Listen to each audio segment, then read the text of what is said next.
Yay, amazing. I just want to welcome everyone to a book launch and community discussion on environmental racism and land dispossession. We are so excited to have you all here, and especially for our incredible speakers who are present with us tonight. To let everyone know the general structure of the night, we're going to begin with a land acknowledgement and opening by Sedalia Fazio, then presentations by our four speakers, Ingrid Waldron, Vanessa Gray, Will Prosper, and then Ellen Gabriel in that order. We'll end the night with a panel and a Q&A. Yes, woo! Afterwards, I'm going to make sure they all get a lot of applause, so don't y'all worry. Afterwards, there'll be a book signing with Ingrid Waldron in the back. So feel free to stick around, network, mingle with all the people here when the event ends. So before we officially start, I just want to make some quick general announcements. The toilets are out the door to the right, and you'll see them. We've put signs as everywhere as much as we can, so hopefully you find them. The food and beverages are to this wall to my left, that you can see the lineup there. If you need English-French translation, si vous avez besoin de traduction, you can get the écouteurs, the listening devices, close to the door there. They're waving their hands. You're going to need an ID. There will be a Francophone speaker tonight, so if you're someone that is not going to understand French, feel free to get a listening device. And Ingrid Waldron's books are being sold all the way in the back by Racine. Gabriella is waving over there, all the way in the back. We'd like to welcome our translators and interpreters of the evening. We have Brooke and Jen on ASL, and Geneviève and Alice on LSQ, and Jean on English-French translation. I just want to teach us some quick signs to learn together, because we have some of the deaf community here with us tonight, and they're also watching on the live stream. So this is thank you. Can we all practice together? Yeah, amazing. You're welcome. And this is applause. Wonderful. Yeah, great. So y'all just learned 2 signs tonight. Wonderful.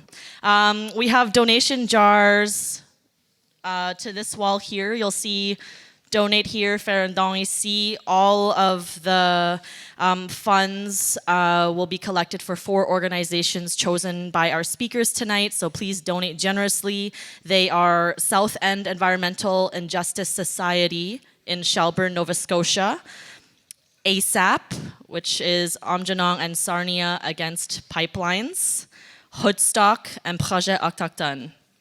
Along with raising funds for these communities, we're also hoping to gather a list of names of people in the audience who have time and skill that they would like to offer to these community struggles our speakers are involved with. So if you have time and skills, that could be research, organizing, fundraising, etc., that you'd like to offer, please feel free to add your name to the list. You can see the computer is there next to the donation jar. We know that the subject matter of tonight may not be easy for some folks and can bring up things for people. Environmental racism and land dispossession are really real topics. And so we really encourage everyone to take care of themselves tonight, take breaks, go to the toilet, go grab food, have some tea, get fresh air.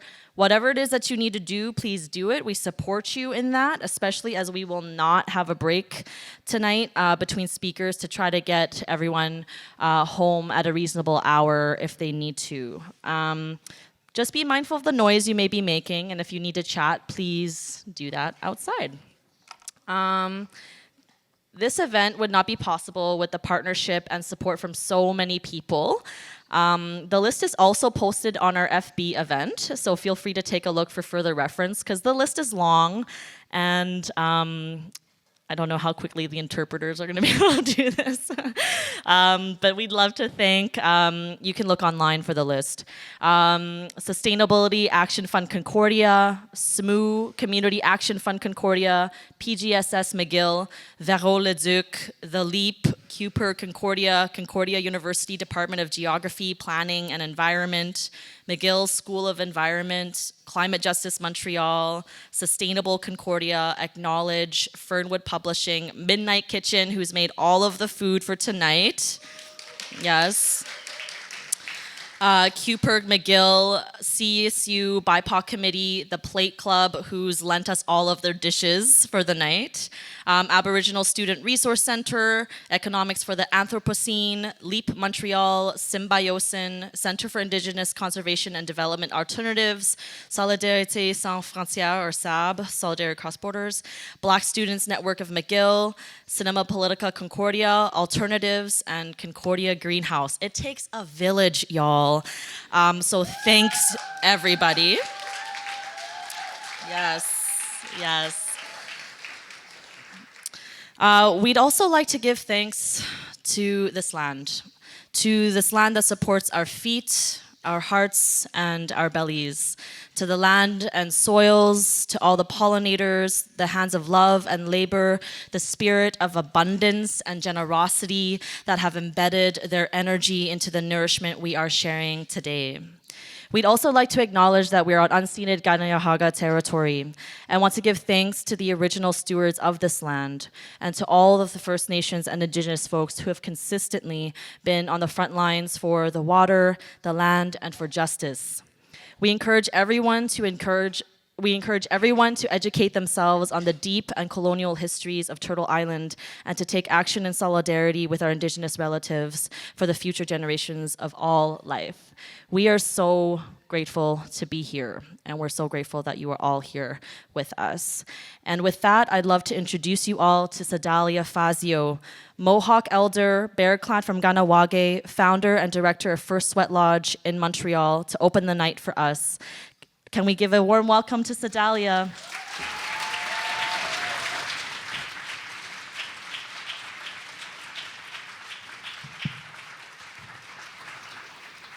She didn't need me, she just did my opening for me. Gwe, what gwana hurada so gwe kutsu was when a jog and a garden a ganyo hagaro di zage.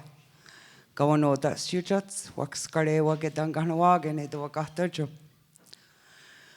So I said, hello, I welcome you all to Jojage in my language, now known as Montreal.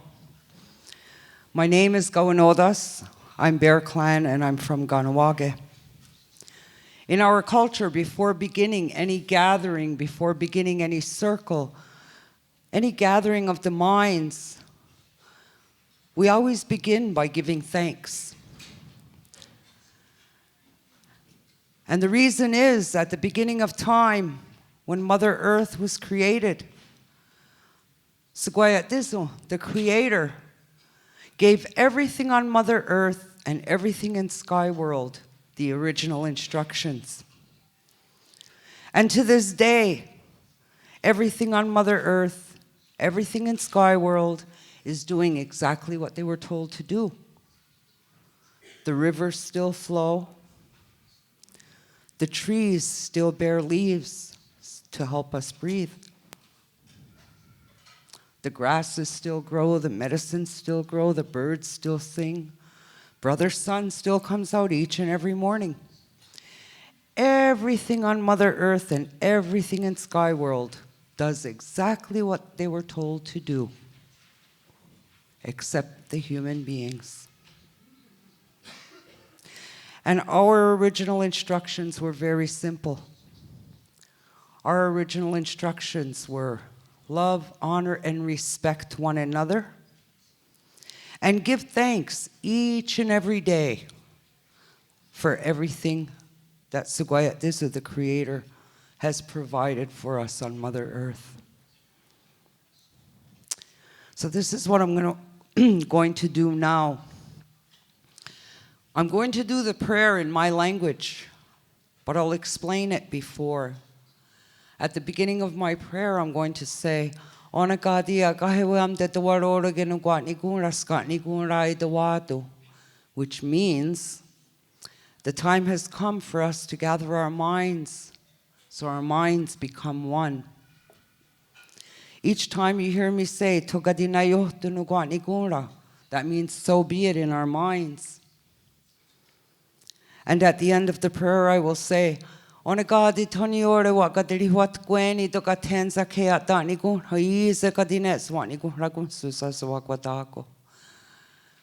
means this is as far as I can go in my prayer. If there is anything on creation that I have forgotten, I'm sure one of you will have remembered in your prayer. And since our minds are one, they will hear. Onekadi agahewa datsido wanuharado nisquayat disutina hoderogeru it's Johansade. Onekadi agahewam de the waroro genugwani gura skatni gura doado, tokadinayotu nugwani gura. Onekadi neno dietinu horado ne ungwesuma. Tokadinayotu nugwani gura. Onekadi neno dietinu horado ne yukitnistaha hadza. Tokadinayotu nugwani gura. Onekadi neno dietinu horado ne gahne garunyu. Tokadinayotu nugwani gura. Onekadi neno dietinu horado ne godu suma danan ora suma. Tokadinayotu nugwani gura. Onekadi neno dietinu horado ne hunde suma. Otera suma, danonukwa suma, tokadinayotu nugwani gora. Onekadi neno dietinu horado ne odziza suma, tokadinayotu nugwani gora. Onekadi neno dietinu horado ne yujun hekwa, tokadinayotu nugwani gora. Onekadi neno dietinu horado ne ogire suma, danugarunda suma, tokadinayotu nugwani gora. Onekadi neno dietinu horado ne gaelina te gudisinage tokadinayotu nugwani gura. Onekadi neno dietinu horado ne odita agua tokadinayotu nugwani gura. Onekadi neno dietinu horado ne gaelini gawarage tokadinayotu nugwani gura. Onekadi neno dietinu horado ne yukisotogura diweras tokadinayotu nugwani gura. Onekadi neno dietinu horado ziozisto kwalunyuts garuhiade tokadinayotu nugwani gura. Onekadi neno detsido one horado ne sugwatzi a droket neka garakwa tokadinayotu nugwani gura. Onekadi neno dietinu horado ne yukisota asuto neka garakwa tokadinayotu nugwani gura. Onekadi toniore wagadeli wat gweni tokatenza keatani gura. Ize kadines wani gura suzazo hagwadako tonio wanage. So as you see in this prayer, I go through everything on Mother Earth, everything on Sky World. And if you think about those original instructions and how simple they are, and think about everything in creation and everything in Sky World, and if they, like the human beings, decided tomorrow they didn't need to do the jobs they were told to do, what would happen to us? If the rivers, lakes, streams, and oceans decided tomorrow they could go dry, we would not survive.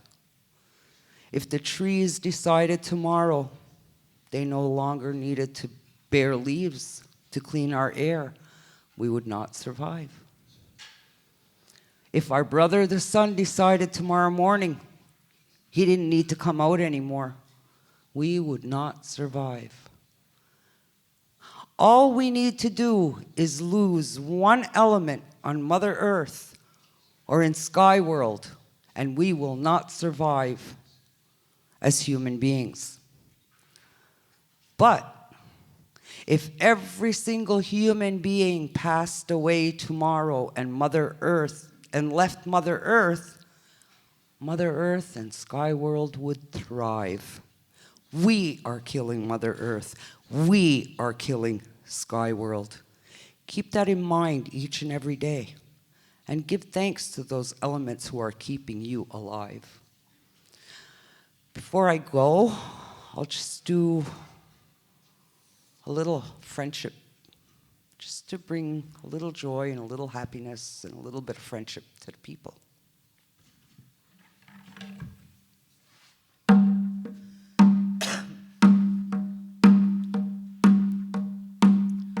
We are here.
Thank you all, and I wish you all a great evening, and don't forget to pray.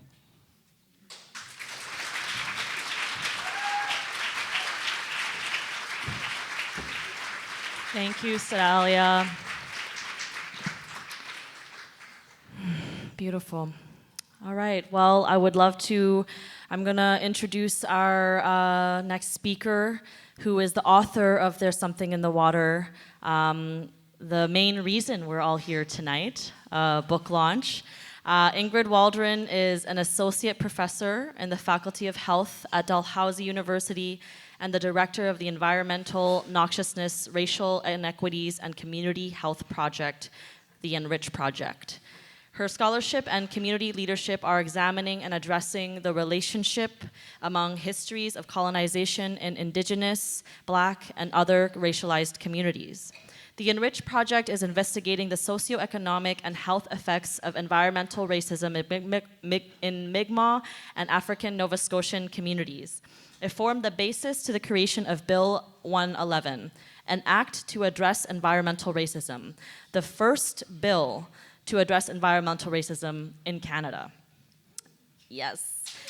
In her book, Waldron documents the long history of struggle, resistance, and mobilizing in Indigenous and Black communities to address environmental racism. Can we please give a warm applause to Ingrid Waldron, everybody?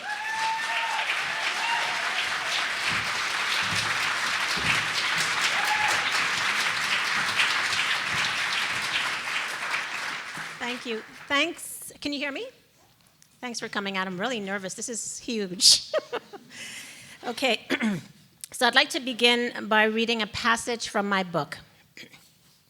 As I jumped out of a taxi outside Province House in Halifax on April 29th, 2015, I noticed a journalist from a popular online news site approaching me with a smile on his face. He wanted to congratulate me and my team on our efforts to have the Environmental Racism Prevention Act, Bill 111, introduced by NDP MLA Lenore Zan in the Nova Scotia legislature. I had been collaborating with Lenore to develop a private member's bill on environmental racism since earlier that year, and the day had finally come for her to introduce it. I smiled cautiously at the journalist, expressing both my satisfaction that the bill had reached this stage and my skepticism that it would eventually become legislation. After all, since a bill asking the government to address environmental racism had never been developed in Canada before, I was being careful about expecting too much, particularly given Nova Scotia's complex history of racism. Drawing on the work of prominent theorists who study settler colonialism, my book, There's Something in the Water, locates debates about environmental racism within settler colonial studies.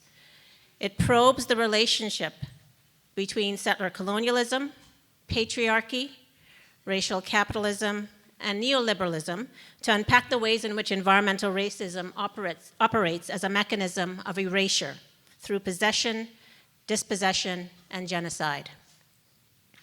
There's something in the waters largely based on my experiences leading the Enrich Project with a team of researchers, scientists, community members, activists, environmental organizations, students, and volunteers. The Enrich Project is a collaborative, multidisciplinary, community-based research project investigating the socioeconomic, political, and health effects of environmental racism in Mi'kmaq and African Nova Scotian communities throughout Nova Scotia. Its main goal is to examine and address environmental racism through research, publications, legislation, community advocacy, community capacity building, and public education. The main objective of my book is to help redefine parameters of critique around the environmental justice movement in Nova Scotia and Canada by opening a discursive space for a more critical dialogue on how environmental racism manifests in Nova Scotia and in this country. It addresses the many limitations inherent to the environmental justice lens in Nova Scotia and Canada, one that seems most concerned with such issues as conservation, wildlife protection, and sustainable development. While these are indeed all important issues, work carried out in these areas by scholars, activists, and environmental organizations tend to be missing an expanded lens of how the environment is experienced in specific ways by different bodies that hold varying levels of power. The second objective of my book is to elucidate the ways in which environmental racism operates as a form of racial and gendered violence that is produced and sustained by the state and that works in partnership with other forms of state violence to harm communities that are already dealing with pre-existing vulnerabilities. By using the term state-sanctioned racial and gendered violence, I'm describing the systematic ways in which government and social institutions harm or otherwise disadvantage Indigenous and racialized communities and women, preventing them from meeting their basic needs and rights related to employment, income, justice, housing, food security, and other resources. Examining the impact of environmental racism on the spirits, minds, and bodies of Indigenous and Black peoples is the book's third main objective. I present health as rooted in and informed by place, and illustrate how environmental health inequities in Indigenous and Black communities are not only outcomes of disproportionate exposure to environmental contamination and pollution, but are also worsened by pre-existing and long-standing social and economic inequalities that are products of Canada's colonial legacy. In other words, these long-standing structural determinants of health compromise community members' well-being and intersect in ways that make these communities more vulnerable to environmental illness and disease. Acknowledging structural determinants of health, I argue that the disposability and expendability of Indigenous and Black bodies are made explicit not only in environmental policy that disproportionately exposes these communities to environmental hazards, but also in their greater vulnerability to those inequalities. And those inequalities have an impact on their spiritual and emotional and physical health and well-being. Given the dearth of studies on environmental racism in Nova Scotia and Canada, the book's fourth and final objective is to document the long history of struggle, grassroots resistance, and mobilizing in both Indigenous and Black communities to address environmental racism. Therefore, in highlighting the oppositional politics of Mi'kmaq and African Nova Scotian communities, I amplify the voices of communities that have been at the forefront of environmental and other social justice struggles and resistance movements over the last several decades. In illuminating their rich and varied legacy of solidarity building, organizing, mobilizing, and activism against environmental racism, historically and in the present day, the book calls attention to the transformative human agency of Indigenous and Black communities throughout Canada. So what is environmental racism? How do we define it? This is a question that I used to get a lot when I started the project. I'd have people approach me with really quizzical looks. What is environmental racism? I'm happy to say that I don't get that question as often in Nova Scotia because I've done a lot of kind of public education events trying to educate people about environmental racism. But I want to give you kind of the full kind of breadth of environmental racism in terms of its definition. So environmental racism is about racial discrimination. It's about racial discrimination in the spatial patterning of industry. So this notion that indigenous communities, black communities, racialized communities tend to be disproportionately located. They're more likely to be exposed to harmful industries, or what we can call polluting industries. So it's about the fact that these industries tend to be spatially clustered around communities that are black, racialized, indigenous, or also low income. So low income white communities. Environmental racism is also about racial discrimination in the lack of political power that these communities have for resisting the siting of these industries in their communities. So it's very much about power. It's about the lack of often political power and economic power and resources that these communities have for fighting back against the siting of industries in their communities. It's also about, and I think what's most important is policy, environmental policy that actually creates environmental racism. I think of, for example, environmental assessments. When environmental assessments are done, they rarely include indigenous communities, for example. One thing that most indigenous communities share is this notion that they're not being consulted. They're not being consulted at the get-go. If they're being consulted, it's often at the latter stage when a project has already been implemented. This is all about environmental policy. It's also about the fact that these communities aren't involved in the development of policies. So these policies are not being informed by their concerns, their specific concerns and their priorities. And you're also not getting to hear about some of the social, economic, and political issues in these communities. So as I said earlier, when you're placing industries in communities that are dealing with other challenges, other structural challenges or institutional challenges, you compound their issues. It's also about the differential rate of cleanup. In other words, the lack of response. So when these communities voice their concerns about environmental issues, there tends to be a slower response to address those issues or a lack of response. So it's about the lack of response as well. And finally, environmental racism is about the fact that these are communities, the communities that are most affected, tend to be the communities that are not engaged in decision-making bodies. So I think of environmental groups, environmental organizations, regulatory bodies, decision-making boards. The communities that are most impacted by environmental racism are never sitting on those boards. So when they make decisions, and once again, policies, is not being informed by the people most impacted. So that's 5 components of environmental racism. So that's a full breadth of it. But I would say that if somebody wants a quick kind of response to what is environmental racism, it's really about that spatial patterning of industry.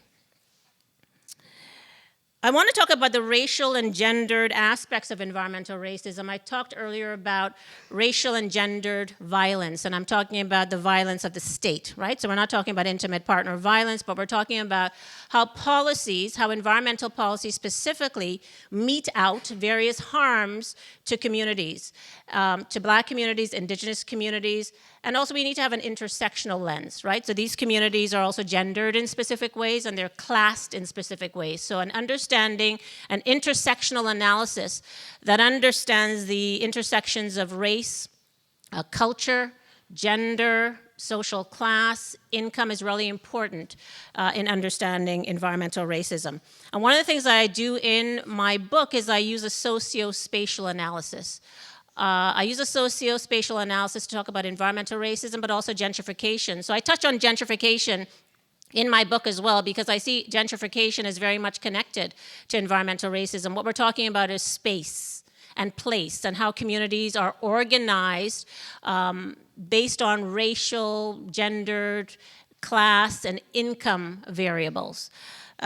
So when we think about gendered and racialized violence, we're thinking then specifically about how policies tend to harm these communities, and we have to understand how they harm them within that intersectional analysis. And I'm thinking, I'm taking or referring to work by Cheryl T. Luxing in the sociology department at Ryerson, Catherine McKittrick, who's at Trent, George Lipsitch, who's at the University of California, Santa Barbara. So I refer to their work on space and the racialization of space. So a socio-spatial analysis demonstrates that environmental racism is about how the bodies of racial others get taken up within the white gaze. Policy decisions that lead to the disproportionate placement of polluting industries in these communities highlight how little value Indigenous and Black bodies hold in the white imagination. The lack of regard for the humanity of Indigenous and Black people speaks to enduring perceptions of them as disposable, lacking in value, lacking in humanity, but simultaneously invulnerable, strong, superhuman, and therefore able to endure inconceivable harms inflicted on their souls, spirits, minds, and bodies. Combined, these perceptions perpetuate enduring pathological myths about Indigenous and Black people's capacity to withstand all hurt and pain. In other words, if you think that people are invulnerable and strong and impervious to pain, then you think it's okay to place harmful industries in their communities, because there's this perception, first of all, that they don't matter, that they hold no value, that they hold no worth, and this is certainly the perception of people of color. But simultaneously, you think they are like mules of the world, very strong and could withstand all hurt and pain. So putting a landfill or other polluting industries in their communities doesn't seem to matter when you have that particular perception of them. And I refer to actually a book by Harriet A. Washington from 2007. The book is called Medical Apartheid: The Dark History of Medical Experimentation on Black Americans from Colonial Times to the Present. Harriet Washington examines pathologizing myths about the Black body during the colonial era in that groundbreaking book. She notes that slaves were exploited and abused by physicians by way of ad hoc experimentation in medications, dosages, and spontaneous surgical experiments. The powerlessness and legal invisibility of slaves enabled their neglect and abuse by a court system that had little concern for their safety and health. Real and imagined physical differences, so real differences like skin color and hair texture and facial features, but also imagined differences like elongated penises and distended labias. Physical differences between Blacks and whites were perpetuated during the colonial era and contributed to ideologies of Black biological primitivism and consequently pathologized the Black body. According to Washington, physicians advanced theories about the greater immunity of Black people to malaria and yellow fever during the colonial era, although there was no evidence that they had an innate, absolute resistance to malaria. Scientists also made claims at that time that the primitive nervous systems of Black people made them immune to physical and emotional pain and to mental illness. In fact, mental illness was seen as a product of a sophisticated society. So at that time, there was this general perception that Black people could not possibly suffer from depression, for example, because they were too infantile. They were products of an unsophisticated society, and only people from very sophisticated societies can actually suffer from mental illness. And that was kind of a pervasive attitude at the time during that colonial era. So these and other stereotypes highlighted contradictions about the Black body in two main ways. Theories about real and perceived physical differences between blacks and whites were developed, and myths about the black body as inherently stronger, more resilient, or impervious to most illnesses were generated. And these controlling images of black people were used to justify slavery and various forms of torture endured by slaves, such as branding and whipping. So I make connections between some of these ideas and environmental health inequities and the spatial patterning of industries. Environmental health inequities across racial dimensions have been documented in the literature in Canada over the past, I would say, at least 20 years. And there's strong evidence documented in those studies that these communities, of course, are exposed to greater health risks compared to white communities because, once again, they are spatially clustered around waste disposal sites. So some of the health risks associated with contamination and pollution include cancer, upper respiratory disease, cardiovascular disease, reproductive morbidity, including preterm births, allergies, skin rashes, abdominal pain, temporary liver dysfunction, and seizures. It's important to note that Indigenous and racialized communities also experience double jeopardy from the climate crisis because they are disproportionately exposed to environmental pollutants from nearby industry, including fossil fuel facilities and coal plants, and reside in places where they are more likely to be impacted by floods, intense heat waves, frequent and heavy rainfall, and consequently higher rates of climate-related diseases. Natural disasters and resource shortages hit impoverished communities first and worst, with women making up the largest group of people living below the poverty line. They are most vulnerable to the impacts of climate change and environmental degradation. Women and girls in developing nations are the primary victims of climate change, since they tend to be natural resource managers and the gatherers of food, water, and firewood.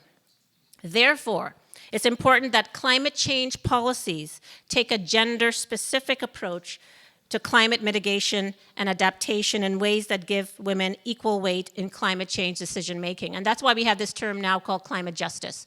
Climate justice understands that people are disproportionately impacted by climate change in very specific ways, and that we need to once again employ an intersectional analysis that looks at the intersections of gender, culture, race, whether or not you live in an urban environment versus a rural environment, issues around social class, because your ability to, the impacts on you will be different, but your ability to escape and survive the impacts of climate change will be different based on those social identities, because those social identities give you access to certain resources or to power once again. So a climate justice framework engages with that idea. So I just want to talk to you a little bit about some of the mobilizing that has been going on in Nova Scotia and Indigenous and Black communities specifically. These are kind of cases that probably get the most media attention, but they're also, I would say, the worst cases of environmental racism over the last few decades. So first, Pictou Landing First Nation, Boat Harbor. Have you heard of that? Boat Harbor, I would say, is the worst case of environmental racism in Nova Scotia, and one of the worst cases in Canada. I would say the worst case is Sarnia, Ontario. I mean, you're going to speak about that later. But Boat Harbor, one of the worst cases. And they have been opposing the treatment facility from which liquid waste has been flowing into Boat Harbor since 1967. When meetings and other requests by the band did not result in a commitment by government, the band filed a lawsuit against the province and Northern Pulp in 2010. After inquiries made by Chief Andrea Paul about how the province and Northern Pulp planned to clean up the spill were ignored, she and her First Nations government ordered a blockade of the road leading to the site of the wastewater treatment from Northern Pulp Mill on June 11, 2014. The blockade was dismantled after an agreement was eventually signed by Chief Andrea Paul and former Minister of Environment Randy Delory to shut down the Boat Harbor treatment facility by 2020. There are some who believe that it will not be shut down, but there's a commitment that it will be, and there's a kind of online, there's a petition online trying to gather signatures to ensure that it will be shut down by, I think it's June 2020. So if you're interested, you can certainly go onto my website, the Enrich Project, sorry, not my website, my Facebook page, and I've posted the website for that petition there. Lincolnville. Lincolnville is a Black historical African Nova Scotian community. So I'm not sure if you know a lot about African Nova Scotians, but they have been in Canada for 300 years. So it's not an immigrant community. It's an African Nova Scotian community that has been in Nova Scotia for 300 years. Lincolnville, the community has long voiced their concerns about a landfill that has been there since 1974. And they're concerned about the landfill because of what was put in the landfill, but also similar to other communities, they have very high rates of cancer and rare cancer. In around 2006, I think there was an assumption that the government was going to remove the first generation landfill, which was placed there in 1974. But actually, a second generation landfill was actually placed on top of the first generation landfill, to the outrage, of course, of the community. And of course, the community is concerned about the contaminated water leaking from the first generation landfill into the second generation landfill. That's what they're concerned about. And they also have a degraded liner, right? So that makes things worse. I think there was a promise to pay for a new liner, but that hasn't happened. So they have many concerns. Number one being where they were placed. So African Nova Scotians tend to live in, I would say, segregated rural communities away from many resources, which actually compounds the lack of power that they have when you're placed in faraway communities with few resources. So they have concerns about the type of land that they were given. As a community, African Nova Scotians were promised land. The land that they eventually got was bad land. You can't really grow food on that land. It was barren land. And then, of course, they place landfills in their communities. So they have many concerns that are intersecting concerns. A case that gets a lot of attention today, I don't know if you've heard of the Alton Natural Gas Storage Project, Sibonagady. Over the last few years, since the Alton Natural Gas Storage Project was announced, Sibonagady First Nation has engaged in several activities to halt that project, and I would say successfully. This is a community that I look to in terms of the success of civil disobedience. You know, where before I put a lot of emphasis on government, I no longer do, because I've watched this community and I've seen how civil disobedience done effectively can actually halt projects. I don't know if the project is going to go ahead, but I'm very impressed by what I've seen over the past 4 years in terms of what that community has done to halt that project. And particularly the person who leads many of these activities by the name of Doreen Bernard. I see this as a very strong individual who has been successful in many ways around stopping this project. She actually leads activities through the Treaty Truck House. So she has 2 platforms that she engages in mobilizing and community organizing. A Facebook page, which helps to organize some of the activities that she's engaged in, and what's called the Treaty Truck House. And many of us go up to the Treaty Truck House to learn about different issues connected to that project. So it's kind of a gathering place for grassroots resistance activities against Alton Gas. And as I said, it's led by Doreen Bernard and other individuals in her community, and it has the associated Facebook page. And that's where planning activities and education, public awareness, and funds are raised as well to support the Treaty Truck House.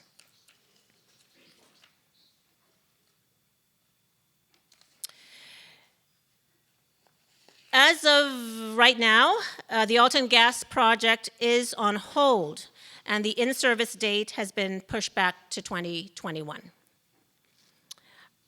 I now want to talk about the South End Environmental Injustice Society, the Morvan Road landfill. The community calls it the Shelburne Town dump. So whenever I say it's a landfill, the leader in the community gets angry with me. She said, Ingrid, it's a dump. Don't try to make the term more sophisticated. It's a dump. Just call it the Shelburne Town dump. So I'll call it the Shelburne Town dump. And they've had their landfill since 1940s. For the past 60 years, the Shelburne Town dump has been located within the boundaries of the town of Shelburne. Shelburne, like Lincolnville and any other Black community, in Nova Scotia is what is called a historic Black community, so has been there since the late 1700s. Also promised land grants and also got, as a result, bad land, or were pushed into areas that are primarily rural, out of the way, and lacking access to resources. So they've been near that landfill since the 1940s. When I started a project, of course, the Enrich project, and in 2016 I was able to connect with a leader in Shelburne, and just like I'm impressed with Doreen Bernard of Sibonacity, I'm impressed with Louise DeLille of Shelburne. What she has been able to accomplish since 2015 has been amazing. So I hired her to conduct focus groups in her community for my research project at the end of 2015. And by the end of 2016, she had, for the first time, gotten that landfill closed. Once again, that landfill had been opened since the 1940s, and because of her mobilizing and the networking that she's done, she was able to get the landfill closed for the first time ever in 2016. Even though she got the landfill closed, of course, like the other communities, she's still concerned about the health impacts of that landfill. That doesn't go away. So her next task right now is to kind of determine what went into that landfill. A lot of hazardous items went into that landfill over the course of decades, right? So she wants to determine what has been in that landfill and how do those items in the landfill then connect to health issues. And I'll probably talk about this a little later, but as a response to what has happened in Shelburne, I formed an NGO in 2017 to start to test water. I felt that I needed to give these communities something tangible. I mean, we could do studies and we can mobilize and all of these things, but I thought to myself, what's tangible? What they all want is to know what's in their water. They all feel it's contaminated. They're all very stressed about what's in their water. People don't really think about stress as a serious issue. And I thought, well, let's tell them what's in the water. And that's when I collaborated with some scientists to do that, but I'll talk about that later. Right now, Shelburne is collaborating with EcoJustice. So in 2016, I started to speak with lawyers from EcoJustice. They have an office in Calgary, in Vancouver, and Toronto. And I had a kind of three-way call with a few lawyers there. And I said, I've got the situation in Shelburne and also Lincolnville. Are you interested in addressing their concerns? So they started working with Lincolnville, the first community I talked about that's African Nova Scotian. And they're currently working with Shelburne, also to address the landfill through legal remedies, which I'll talk about later. So what have I been doing? I would say what have I been doing or trying to do, because as you know, as environmental activists, this is a really tough issue, right? Underlying all of it is capitalism, profit, money. It's really an incredibly difficult issue, and I came onto the project very naive, thinking that I could solve the problem, right? And I've been trying to attack this problem in various ways, but I recognize now how difficult it is. Even though sometimes I get, I don't feel defeated, but almost defeated, I say to myself, well, I'm also supporting the communities to voice their concerns, and that's also very important. So while we haven't solved the problem in many cases, the communities' concerns are being amplified in many ways, and they're being heard. So as the director of the Enrich project over the last 6 years, I have been trying to support environmental justice struggles and other social justice struggles in Indigenous and Black communities who have sought to galvanize opposition against environmental racism over the last several decades. What have I been doing? Well, the first thing I've done is to hold workshops to get to know communities and get a sense of their priorities. I've held a lot of public engagement events to educate people and to raise awareness about these issues. I share knowledge in ways that will reach target audiences, I would say, so social media, reports, as I said, community engagement events. It's almost like marketing. I want to reach a certain target audience because I want them to do something. So how should I share information and data? I'm collaborating with youth on a youth project in order to create online resources on environmental racism that middle school and high school teachers can use in the classroom to educate their students about environmental racism. I train students from different disciplines who come to me who are interested in this topic, who want to engage in this topic, from environmental studies and law and health, engineering. It's extremely cross-disciplinary, so I do a lot of training. And one of the things that I did was train a health geography PhD student who actually created a map that I posted on the Facebook page for this event. He created a map that shows the location of Indigenous and Black communities who are near to landfills across the province. I'm now collaborating with the Nova Scotia Health Authority, the main kind of health agency, because I want them to start to take this issue seriously. I would say that health professionals have not taken this issue seriously, so I finally developed a partnership with Nova Scotia Health Authority. As was mentioned earlier, I helped to develop a bill, Bill 111. Now that bill is still sitting on the table. We have a Liberal government in power. It's an NDP bill. A bipartisan bill is really what we need. The bill went to second reading, but it's still sitting on the table. It was called Bill 111. It's now called Bill 31. Also worked with East Coast Environmental Law Association, and I kind of felt that this NDP bill may not work because it's an NDP bill. We thought we needed to develop a bipartisan bill, so we developed an Environmental Bill of Rights for Nova Scotia, which was launched in 2017.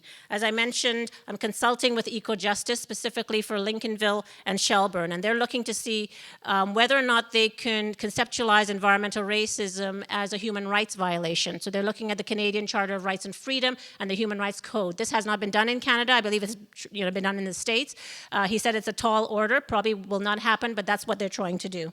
And as I mentioned, I co-founded the NGO Rural Water Watch. So what we're doing right now is testing water in rural communities. Rural communities tend to be on wells, and wells are more contaminated. So I've collaborated with a scientist, a hydrogeologist, a chemistry professor, and students to go to rural communities to build capacity in these communities for them to test their own water and for us to test their water as well. So we completed water testing in Shelburne in 2018 and in Lincolnville in 2016. My final words, in closing, I would like to thank community members who have shared their experiences with me and with whom I have been privileged to develop relationships over the past several years. I've come through this project, come to a greater appreciation for how important it is to create spaces and opportunities for divergent voices to resonate through my project. Thank you.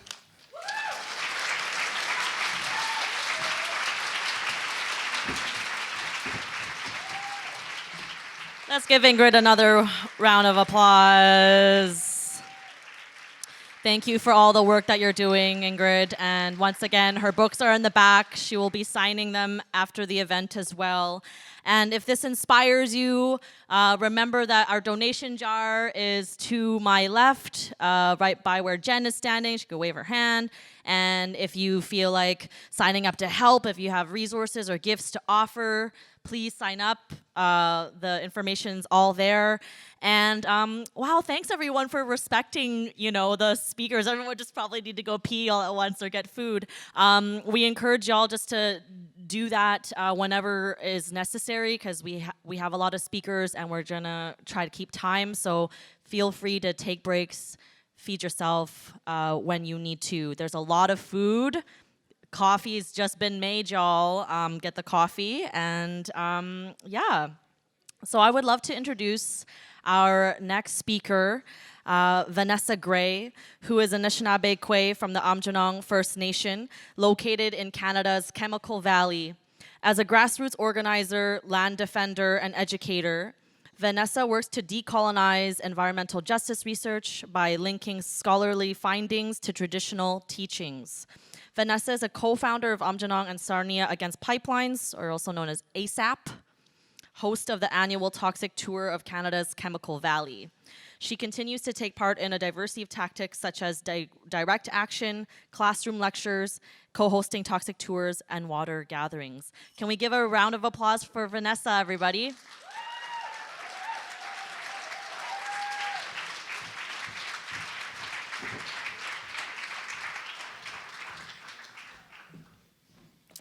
Hani, Buju, Benessianique, Indigenous, Makwa Nindodem, Anishinaabe Nindao, Amjanang Donjaba.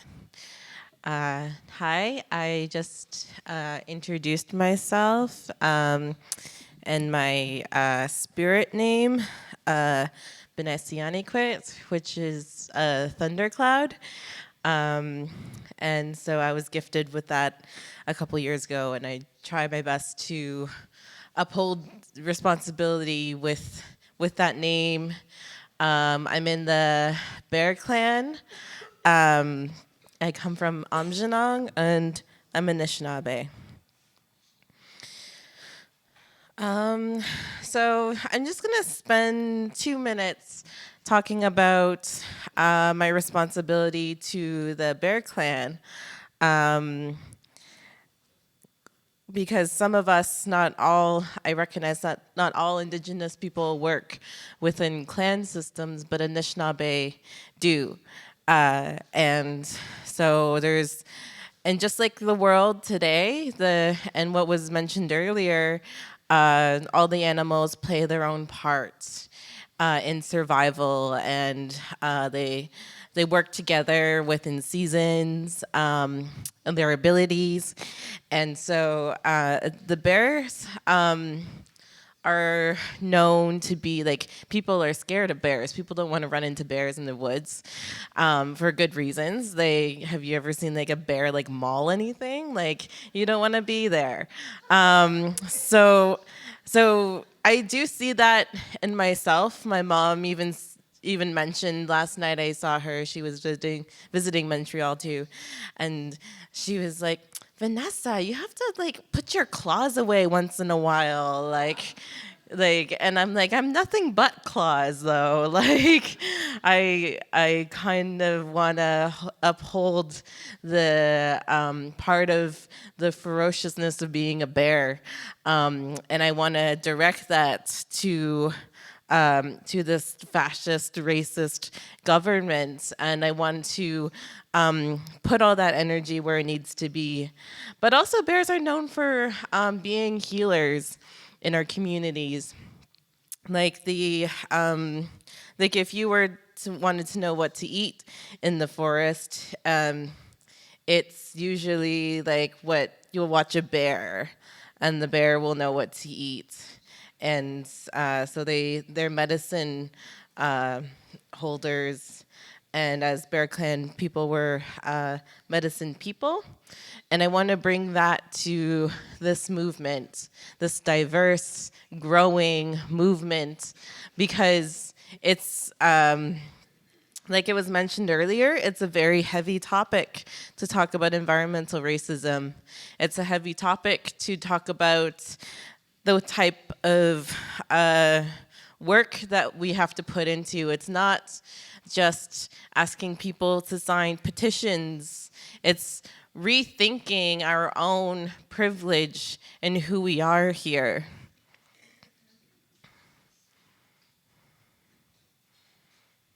I usually read a quote from Ellen Gabriel right now in my speech, but I'm not going to tonight because I feel funny doing that. I don't want it to do that. I'll let her speak.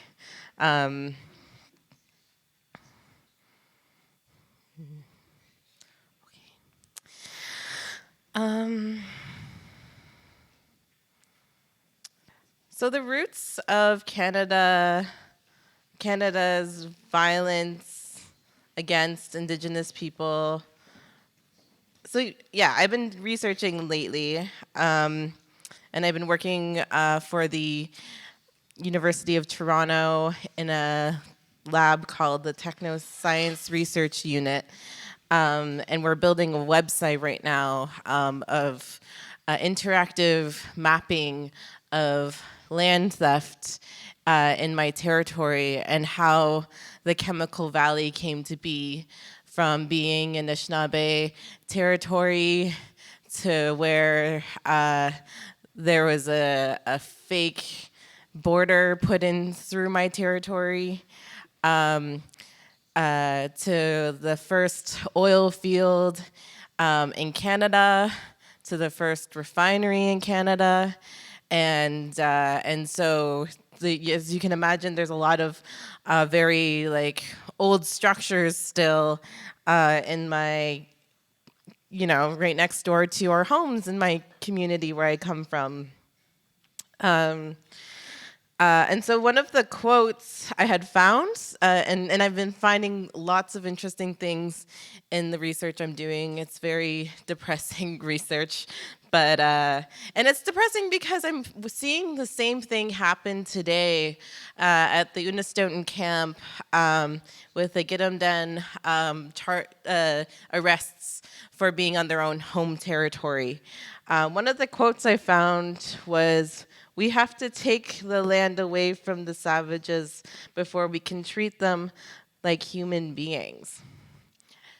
So when I like to talk about where I come from, I don't come from this sunshine, happy place called Canada. I come from a reserve.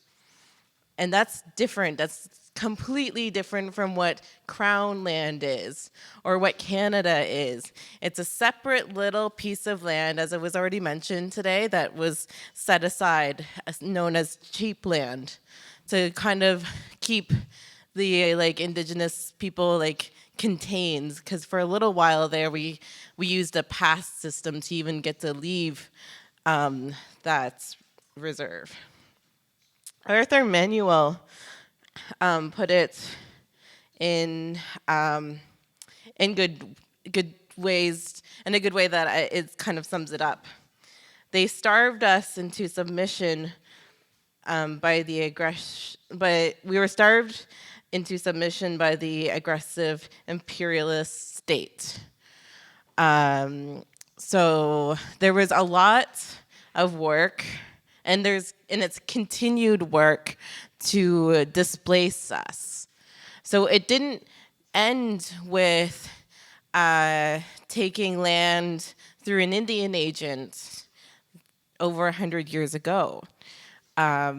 They've since have continued to grow and expand projects and companies in the Chemical Valley where I come from. And it's not usually seen as a daily struggle. It's sort of like racism itself. It's not an obvious issue. Sometimes it could be just a look that people get for being in a store. That's a daily struggle, but people don't see it as a struggle. And it's just like the chemicals that we are exposed to from the Chemical Valley. We can't see those chemicals, 99% of the time. We don't really know something's wrong and until we see a big flare in the sky and we're like, whoa, that looks bad, kind of dangerous. What's going on? We never get any answers. And that's my main focus. I know I'm not the answer to environmental racism, so I'm sorry if you're looking for the answer. I don't have it, but I do want to help the people in Aamjiwnaang specifically because there are no answers. The reason why I have a whole job in researching now is because there is no easy way to know what we are being exposed to in Aamjiwnaang and why we are being exposed. Why is it okay for us to have skewed birth ratios? And why is it okay for children to have to learn what a flare is so early? Why is that okay? It's okay because Canada continues to portray racism on a daily basis. And even often we're not even told when there's a spill or release in Aamjiwnaang. And so there's a huge difference between where I grew up and where Canadian families go for their nature hikes and vacations, cottage country. that's a huge difference from the Chemical Valley. No one wants to go hiking in the Chemical Valley. Like, I mean, like some of my friends like just do, but like that's not like, it's not like a place where you feel safe by any means. And I've been able to sort of learn about the different struggles. Like, it's not just like refineries and pipelines and flares that I'm seeing as a problem. I went out to Nogoji Wodnong, which is also known as the Kawartha region, Peterborough area, in Ontario, not far from Toronto. And I went to a meeting of basically like white supremacists, cottagers fighting to remove wild rice from Pigeon Lake because they don't see a need for it. So they are aggressively fighting elders who are planting and harvesting the rice. And I see these types of people everywhere in Canada. These are the people that you know, I went up there and basically called them white supremacists. And then they got all mad. They're like, they think like white is a bad word or something like that. And some lady, like, it was a whole weekend of like bullshit and that I had to deal with because it was like right after Steve Bannon came to Toronto.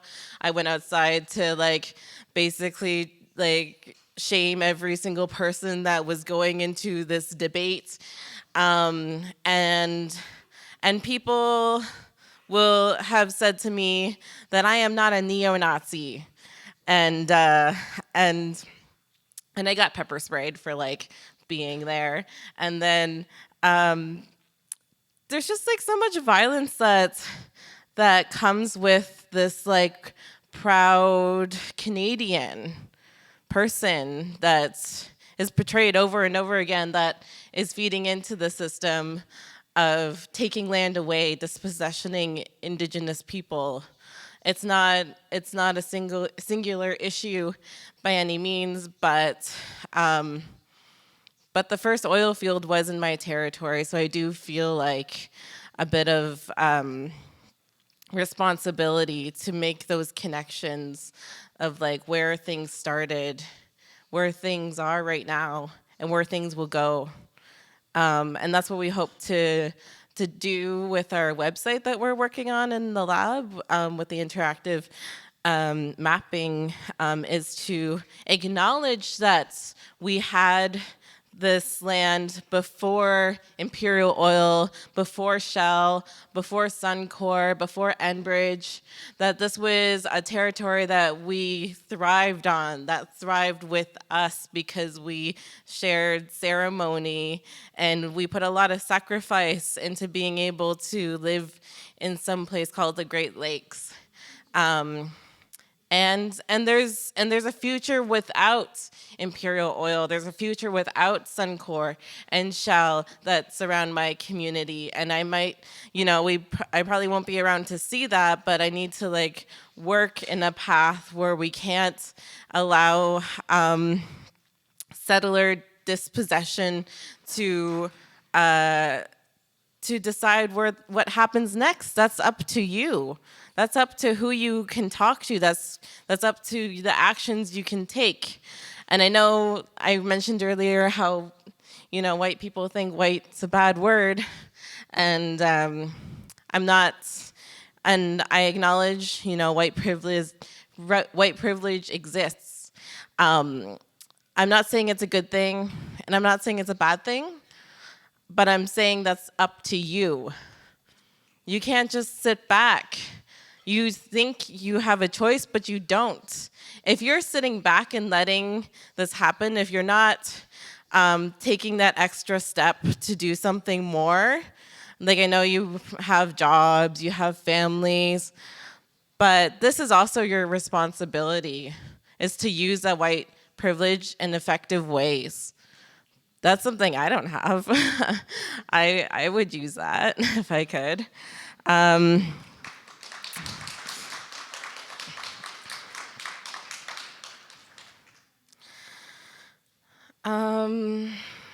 that's, that's part of what I have to give. I'm trying to tell you that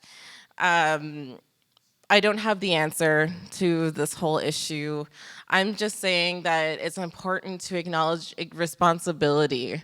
And I acknowledge my responsibility as a Anishinaabe Kwe, as a Bear Clan member, as my grandparents' granddaughter who attended residential school.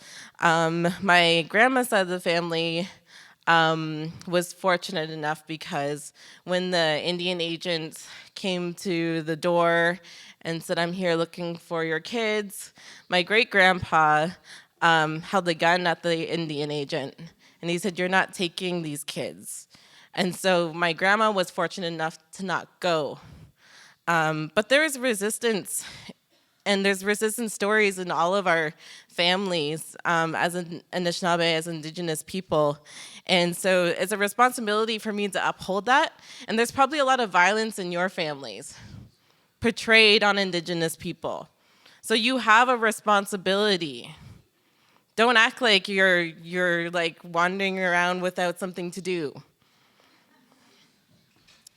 I'm gonna leave on this last note, and then I guess we're gonna do a panel after. But Canada and Canadians is a myth of a nation with a lack of sense of place. The land Canada continues to colonize holds the fighting spirit of my relatives who resisted your settler erasure.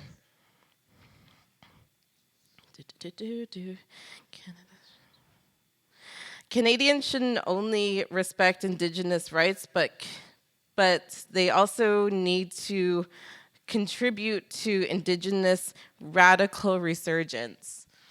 So that elder out there in Nogujiwanong and those people on the front lines of Unistoten, the elder that plants the rice, the people who are working on this beautiful healing center, they need your support. And it's usually from those like scary, like non-white supremacists that are portraying that violence because of some nationalism and pride in a lie. I can tell you that my ancestors are not a lie. My culture is not a lie. We are way more tangible and real and giving than Canada has ever been.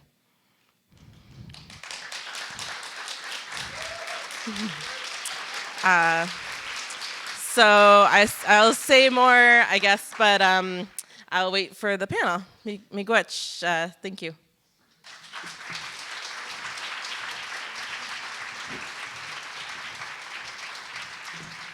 Let's give another round of applause for Vanessa. Thank you.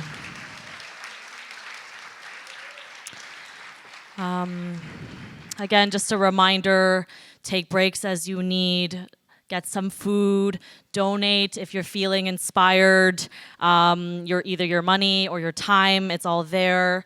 And thank you for reminding us of our responsibility that we have and our positions that come with a certain level of accountability and responsibility that we each hold.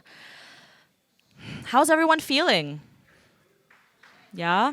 Do we want to take a breath together? Maybe there's just so much information.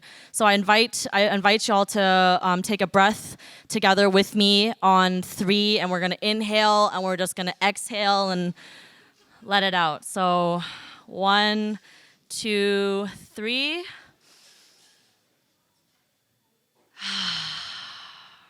Great. Okay, I would love to introduce our next speaker, and just a reminder, he will be speaking in French, so if you need translators or transmitters, they are by the door to my right. Et si vous avez besoin de traduction en français aussi, vous pouvez chercher là-bas aussi. So Will Prosper is a documentary filmmaker and civil rights activist. He co-founded Montréal Nord Republic, a citizens' movement against police brutality and economic oppression. He is also the co-founder of the Hoodstock Social Forum, a space for dialogue and social innovation for the co-creation of inclusive, safe, and dynamic urban spaces. Over the years, Will has contributed to important civil society institutions in Quebec, such as the Popular Commission on Political Repression, the Ligue des Droits et Libertés, the Coalition for Equality against systemic racism, and the Faucon Se Parle collective. He writes and frequently appears in the media on questions of social justice and human rights. He will argue that his community is directly impacted by the failed national and international climate policy, and will be discussing the many ways that racism and environmental destruction intersect both on local and global scales. Can we please give a warm welcome to Will Prosper all the way to the stage? Fais de bruit. Yes.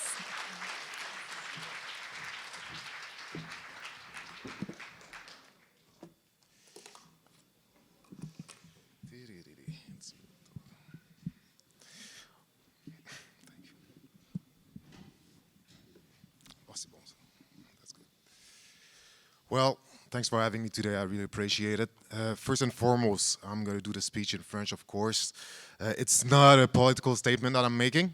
I won't be putting the colonizer language first and foremost. I should be speaking Creole.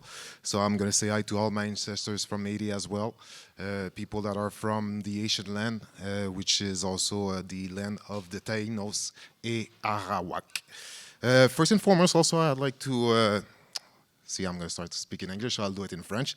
Premièrement, je pense que c'est important aussi de saluer tous les gens, toutes les personnes qui militent au quotidien et qui n'ont pas le privilège de pouvoir être ici aujourd'hui. Les gens qui luttent contre la pauvreté, contre la faim et contre le transport. Et quand je dis contre le transport, c'est parce que c'est un combat contre eux.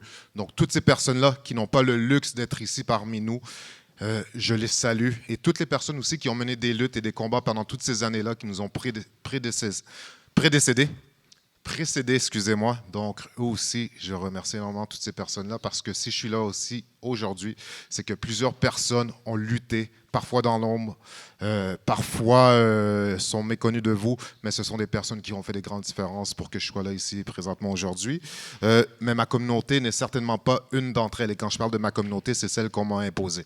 Je vais commencer en parlant qu'un des combats le plus importants pour les luttes environnementales, si ce n'est pas le combat numéro 1 que les luttes environnementales devraient avoir, c'est probablement le racisme.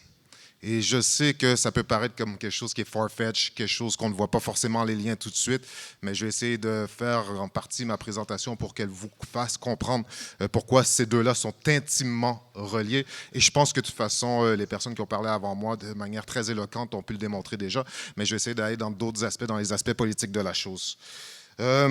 Si on regarde partout à travers le Canada, présentement, il va y avoir des élections fédérales. Il y a une montée de la droite. Les conservateurs sont en train de monter. On regarde les gouvernements dans les différentes provinces. Saskatchewan, un gouvernement de droite. On regarde l'Ontario, gouvernement de droite. On regarde le Nouveau-Brunswick, gouvernement de droite. On regarde en Alberta, ça va être un autre gouvernement de droite. Et on regarde ici au Québec, on a un gouvernement de droite. On a réussi à élire un gouvernement qui n'avait même pas dans sa plateforme un seul point sur l'environnement. Mais ils avaient des coups de poing pour des personnes. Et ces coups de poing-là, c'est les gens qu'on racise qui les ont encaissés. Et quand on mène des campagnes de peur à l'égard de ces communautés-là, eh bien, ça a un impact pour toutes ces communautés-là. Et non seulement ça, c'est qu'on met un problème, qu'on dit un problème on dit qu'il y a un problème d'immigration, mais véritablement, c'est un problème d'imagination. Et je m'explique, c'est qu'on fait rentrer des campagnes de peur dans l'inconscient des gens et les gens s'imaginent certaines choses. Et ça, c'est ce qu'on essaie de déconstruire, parce que quand on entend le premier ministre du Québec dire, juste après l'anniversaire de l'attentat de Québec, de la mosquée de Québec, qui a fait 6 morts, de dire qu'il n'y a pas d'islamophobie, Mais à ce moment-là, on doit se questionner ici, qu'est-ce qui se passe ici au Québec? Comment ça se fait qu'on arrive à élire un gouvernement qui a parlé de quoi principalement? De l'immigration et de réduire l'immigration. Qui a parlé de quoi? De la charte de la laïcité. Est-ce qu'il y a un problème ici, une menace, quelle qu'elle soit, contre la laïcité de l'État? Est-ce qu'il y a des musulmans, des juifs qui sont en train de nous envahir et d'investir nos institutions? Il n'y a absolument aucun problème de laïcité ici présentement au Québec. Et pourtant, on mène des campagnes de peur qui surfent juste sur ces enjeux-là. Et ça fait en sorte qu'on finit par élire des gouvernements ici au Québec, mais pas seulement au Québec, dans le reste du Canada, et on ne parle pas des enjeux de l'environnement. Et ce qui est frustrant pour les gens qui sont ici, des communautés qu'on racise et qui en parlent depuis des années, c'est qu'on ne sent pas qu'on a le support de qui que ce soit pour ces luttes-là contre le racisme systémique, le racisme anti-noir, et ainsi de suite. Donc, si on sent qu'on n'a pas ce support-là, on se ramasse à subir les conséquences des gouvernements qui nous le retapent sur notre dos. Et maintenant, je vais juste vous expliquer aussi que ces politiques de droite-là, on ne les voit pas seulement ici au Québec. On voit la montée avec Trump, qui est un raciste, un homophobe, un transphobe ouvert, et malgré tout, lui non plus, c'est le contraire qu'il fait aussi, c'est qu'il met de l'avant des politiques qui vont à l'encontre de l'environnement. On regarde la même chose qui se produit présentement au Brésil. On a Bolsonaro qui mène des campagnes pour pratiquement arracher complètement l'Amazonie pour des principes économiques, et on a des groupes autochtones qui défendent encore les territoires comme ils l'ont fait depuis tout ce temps-là. On regarde en Europe maintenant, on a encore une montée d'extrême droite, même dans les pays scandinaves qu'on aime beaucoup, même en Suisse, même dans des endroits comme ça, il y a des migrants qui viennent et on dit il faut refouler les migrants. Mais ce qui est intéressant avec ça, et ce qu'il faut savoir, c'est que les ressources provenant de ces pays-là n'ont pas de problème à franchir les frontières. Mais les gens qui viennent de ces mêmes pays-là, retourner et reprendre un peu de leur montant d'argent, eux n'arrivent pas à traverser ces frontières-là. Et on met le blâme sur leur dos. Et une fois de plus, on ne parle pas des enjeux environnementaux. Donc, ces campagnes de peur qu'on mène depuis longtemps, et on pourrait même retourner, il y a 20 ans, 30 ans de cela, 40 ans de ça, aux États-Unis, quand on a commencé les campagnes de peur. Et les campagnes de peur, je m'explique, law and order.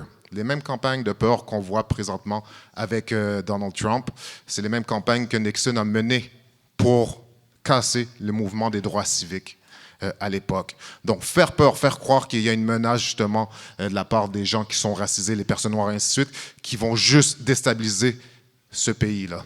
Alors que ce qui déstabilise véritablement ce pays-là, c'est l'oligarchie corporative qu'il y a dans ces endroits-là et le capitalisme effréné. Ici aussi, on l'a vu avec le gouvernement conservateur de Stephen Harper. Il est arrivé un incident à Toronto où est-ce qu'il y a eu une fusillade. Et cette fusillade-là a mené à un investissement de 50 millions de dollars pour lutter contre les gangs de rue. Donc, comment on va investir autant d'argent-là pour lutter contre les gangs de rue? Et là, je vais revenir un peu plus chez nous, si on pourrait le dire. Notre réalité dans un quartier comme Montréal-Nord. À Montréal-Nord, il faut comprendre, est-ce que les gens connaissent Montréal-Nord ici principalement? Est-ce qu'il y a des gens qui connaissent? Gabriel, je te vois en arrière aussi, Léna aussi. Donc Montréal-Nord, c'est un des quartiers les plus pauvres, pas à travers Montréal, pas à travers le Québec, mais dans l'ensemble du Canada. C'est 40% de la population qui vit sous le seuil de la pauvreté. C'est l'arrondissement où est-ce qu'il y a plus de familles monoparentales. C'est un arrondissement où est-ce que les jeunes entre 18 ans et 30 ans font 15 000 $ de revenus en moyenne par année. Ça, c'est beaucoup plus que sous le seuil de la pauvreté. Il y a un taux de décrochage qui est beaucoup plus élevé. Si on parle des conditions par rapport au transport, maintenant, je vais vous donner un autre exemple qui est toujours en lien avec l'environnement, puis des fois, on ne fait pas toujours le lien. Je m'excuse pour ceux qui font le langage des signes ou les langages des signes. Le transport. À titre d'exemple, parce qu'il y a plusieurs langages des signes, donc c'est juste ça, donc parfois je fais des erreurs, donc je m'en excuse. Si on prend le transport en considération, on voit ici au centre-ville, on voit partout dans Malin, on a beaucoup de campagnes pour avoir communauto, car2go, on a des Big C. À Montréal-Nord, on n'a rien de tout cela. Pourtant, on est sur la même île. Quand on parle du transport, on parle de la ligne rose que Valérie Plante a mentionné.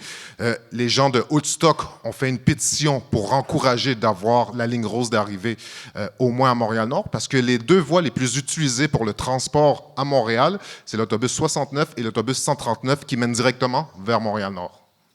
une fois de plus. Mais on n'est pas foutu d'avoir une ligne de métro. Il n'y a personne qui se bat véritablement pour avoir une ligne de métro. Donc, à Montréal-Nord, on ne peut pas avoir le luxe de ne pas avoir de voiture. Ne pas avoir de voiture, c'est un luxe pour beaucoup de personnes. Et ça, il faut le comprendre, parce qu'il y a des gens qui vont se battre pour ne pas avoir de voiture. Mais la réalité, c'est quand tu es une mère monoparentale, tu as des enfants, et tu travailles au centre-ville, ça va te prendre 1 heure et demie à aller travailler, et après ça, tu es loin pendant 3 heures de ta famille, et ainsi de suite. Tu es éloigné de ta famille pendant 3 heures. Donc, il y a des conséquences à ça. Donc, ce luxe-là, on ne peut pas l'avoir, malheureusement. Et ça, c'est la réalité des gens de Montréal-Nord. Montréal-Nord a aussi été l'arrondissement, le dernier arrondissement à recevoir les bacs de recyclage. Donc, pendant tout le reste de l'île avait les bacs de recyclage, on considérait que la population de Montréal-Nord n'était pas assez apte ou intelligente pour avoir des bacs de recyclage. Aussi, si on parle de Montréal-Nord, il faut bien sûr, on ne peut pas éviter le profilage racial. C'est important de mentionner. Est-ce que les gens sont au courant? La première raison qui fait en sorte que dans tous les quartiers, partout à travers le Canada, c'est quoi la première raison qui fait qu'il y a une plus grande présence policière? La première raison, ce n'est pas le taux de criminalité dans les quartiers. La première raison, c'est le nombre de personnes qu'on irracise et le nombre de personnes autochtones. Donc, si on a plus de police dans ces quartiers-là, et on sait qu'ils font du profilage racial, mais à ce moment-là, on va criminaliser nos jeunes.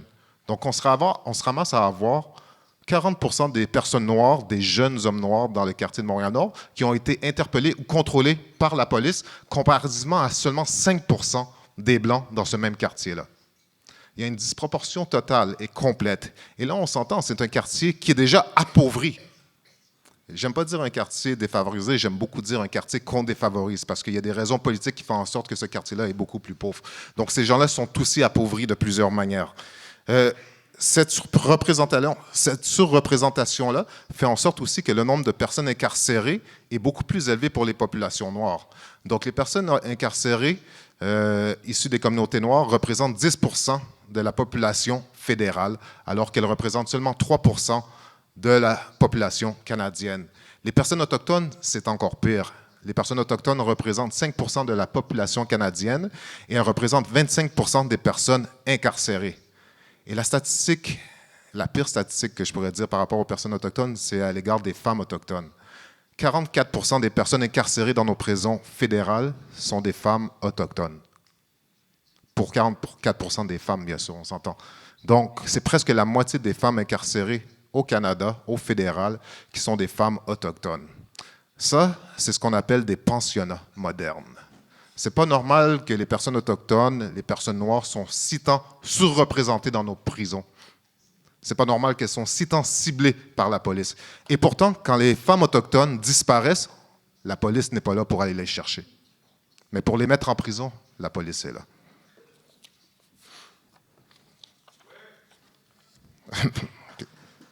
Oui.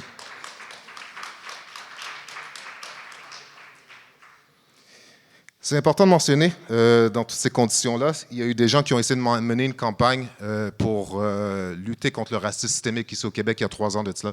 Et cette campagne contre le racisme systémique avait pour but justement d'énoncer tous ces facteurs-là qui sont problématiques. Ça avait dans le but de dire, bien, il faut qu'on parle de l'immigration de la bonne manière et avec les personnes qui la subissent la plupart du temps. Il faut qu'on ait ces conversations-là contre le racisme systémique. Il faut qu'on parle d'intersectionnalité parce que c'est un terme qu'on ne parle même pas ici au Québec et qu'on ne comprend pas aussi.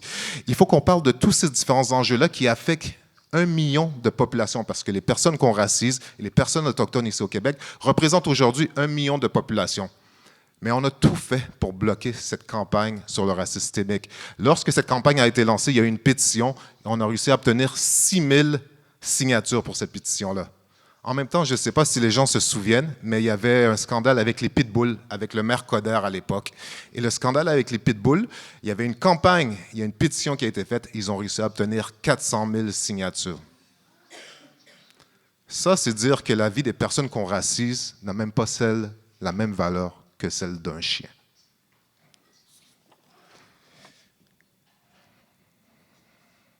Et juste pour illustrer un peu ces propos-là aussi, c'est important de mentionner que quand fut le temps de parler des accommodements raisonnables, on parlait de 2, 3 3 incidents mineurs pour les accommodements raisonnables.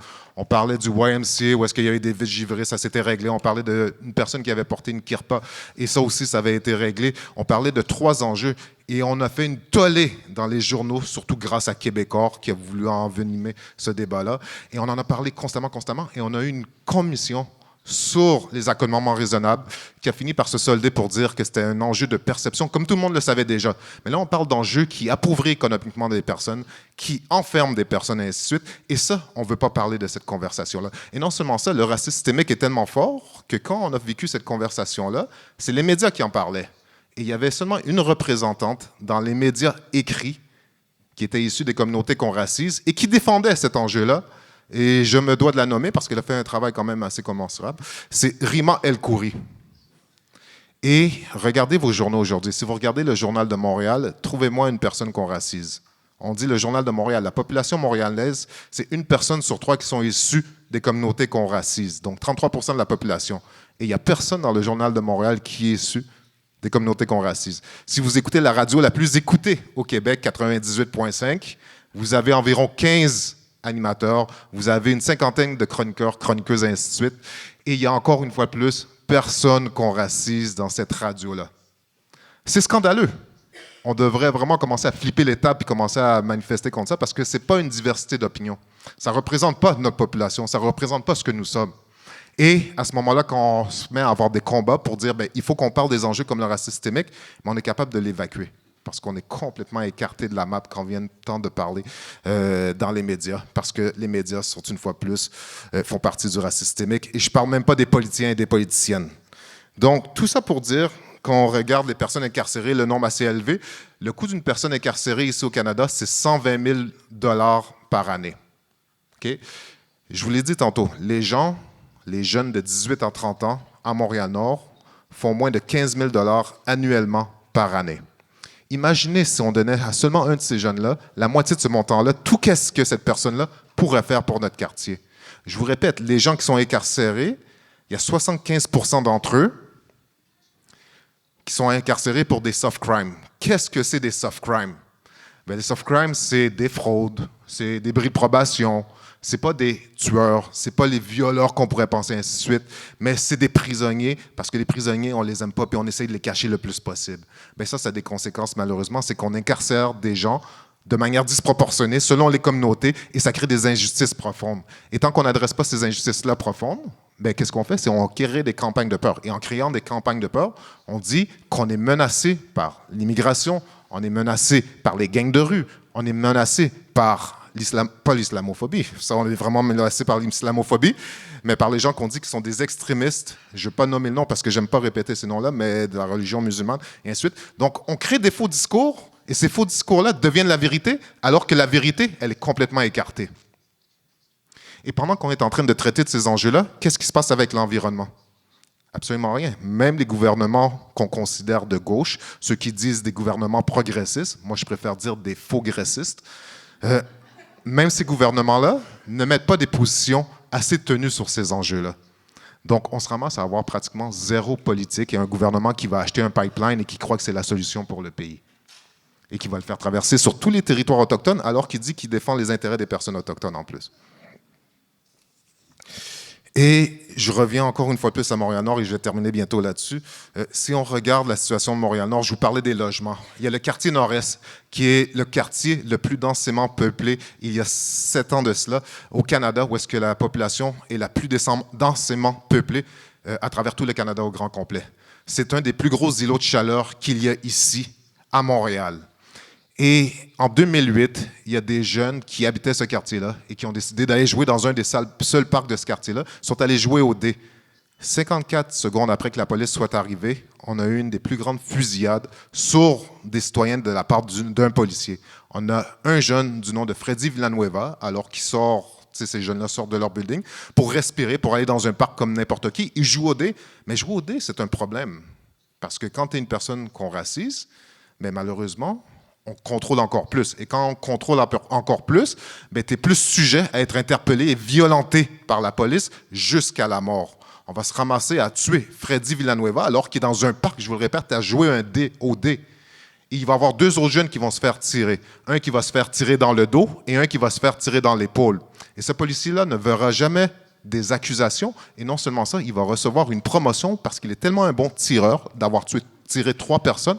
On va le promouvoir à l'escouade SWAT. Donc, il fera partie de l'escouade SWAT. Donc ça, c'est ce qui se passe réellement dans certains de nos quartiers et dans nos vies de tous les jours. Et moi, je me pose souvent la question, quand les personnes qu'on racise mènent des luttes depuis aussi longtemps sur différents sujets et on sent une aussi grande absence des personnes qui devraient être avec nous durant ces mouvements-là. Et ces personnes-là qui pourraient être là comme alliés pour accompagner en acte de solidarité ou prendre en considération que ces enjeux-là, tant et aussi longtemps qu'on ne va pas les adresser, on va toujours mettre l'environnement de côté. Et juste pour terminer aussi, je vais juste revenir sur un enjeu parce qu'il y a eu l'année passée ou l'année d'avant. Je ne sais pas si vous vous souvenez, on a mis des personnes d'origine haïtienne qui venaient des États-Unis, donc des migrants. On les a pactés dans le stade olympique. Puis on a eu l'impression que c'était la plus grande crise qu'il n'y avait pas au Canada, et ainsi de suite. Donc on a fait un show de boucan. Puis ce show de boucan-là, c'est justement pour faire paraître comme « Oh mon Dieu, on se fait envahir par des Haïtiens, et ainsi de suite. » Donc ça me donne l'impression qu'il y a une menace qui se produit. Mais il y a quand même eu des migrants qui sont arrivés. Et la moitié de ces migrants-là, qui sont venus ici au Québec, ont atterri à Montréal-Nord. Donc, imaginez, je vous ai dit la situation de Montréal-Nord avec les logements, avec la pauvreté, avec les différents enjeux auxquels on fait face avec les différents organismes qu'on a là-bas. Et là, on a d'autres enjeux de personnes migrantes qui viennent d'arriver. Et comment qu'on fait pour lutter contre tout ça en même temps avec pratiquement pas de moyens?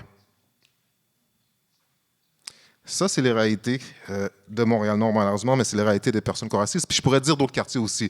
Là, je prends Montréal-Nord parce que c'est un quartier sur lequel j'ai grandi.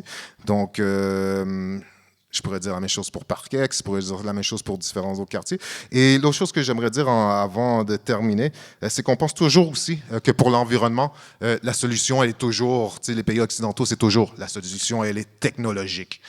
Ça va passer à travers les technologies, on va régler certaines choses. OK, des fois, ça aide. Je ne sais pas dire que ça aide pas. Mais si on regardait comment fonctionnent les pays du Sud, on dirait, peut-être qu'il y a beaucoup de solutions auxquelles on n'en a pas pensé. Parce que eux, ça fait longtemps qu'ils recyclent. Si je regarde les personnes dans certains pays du Sud, avec l'hypnose, si je prends un exemple comme Haïti, ils les recyclent comme des sièges, ils vont faire des sandales, ils vont faire des multitudes de choses avec certaines choses comme ça, alors que nous, on n'a pas encore réussi à savoir comment on va recycler ou utiliser certaines de ces choses-là.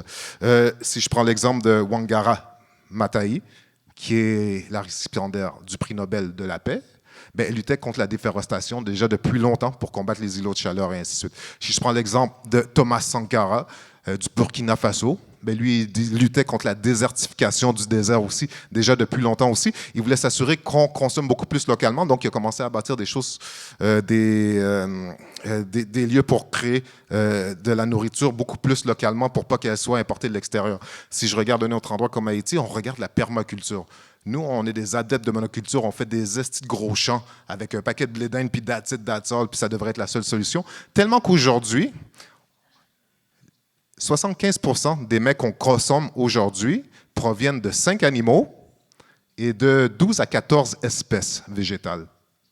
Donc, on est juste limité dans les mêmes produits. Et ça a des dommages sur la terre, sans parler de tous les engrais et ainsi de suite.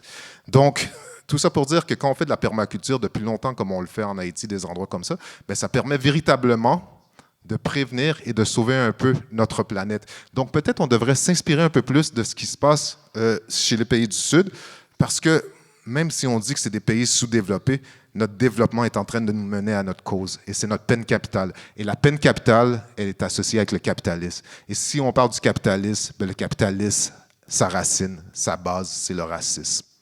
Donc, il faut toujours prendre ça en considération.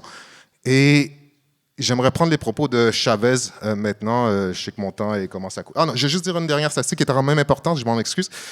10%, c'est vraiment une statistique importante, c'est que 10% des personnes riches de la planète tout entière sont responsables pour 50% des gaz à effet de serre sur la planète au grand complet. Et 50% des personnes, je ne dis pas pauvres, des personnes qu'on appauvrit, 50% des personnes qu'on appauvrit sont responsables pour 10% de la pollution sur la Terre. C'est un facteur économique. Et quand on sait que c'est un facteur économique, il faut commencer à parler anticapitalisme. Et quand on commence à parler anticapitalisme, ben on commence à lutter contre le racisme, on commence à lutter contre le patriarcat, on commence à trouver des solutions pour l'environnement et ainsi de suite. Et il faut commencer à regarder de plus en plus qu'est-ce qui se passe avec notre planète. Et ça commence pas mal par là. Et je vais reprendre même une proverbe des personnes autochtones pour terminer là-dessus. Et je m'excuse si je le magane, le proverbe des personnes autochtones, mais ce proverbe-là dit en partie, quand ils vont le voir, qu'il n'y aura plus d'arbres, quand ils vont le voir, qu'il n'y aura plus de poissons, quand ils vont voir qu'il n'y aura plus d'eau, c'est seulement là qu'ils vont voir que l'argent ne se mange pas. Merci.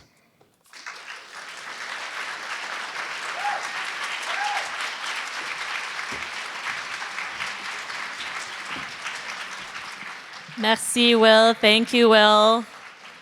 Can we give a round of applause for Will Prosper, everybody?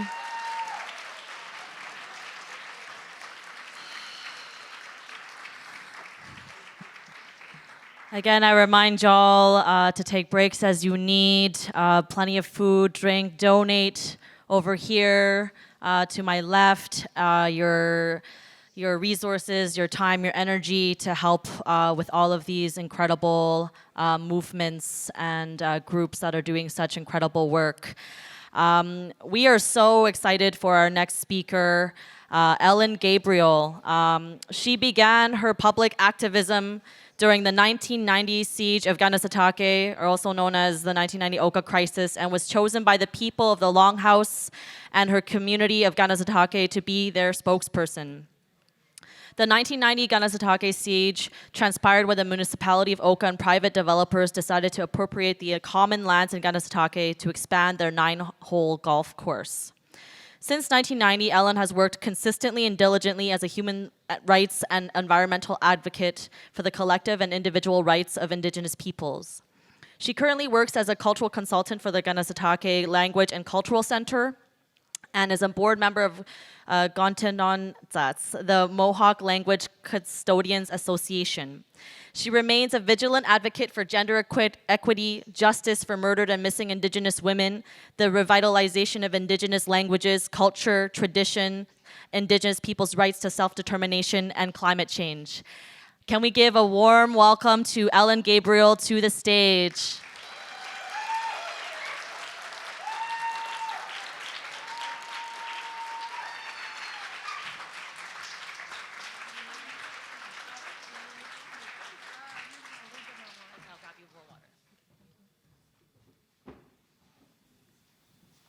Yoko.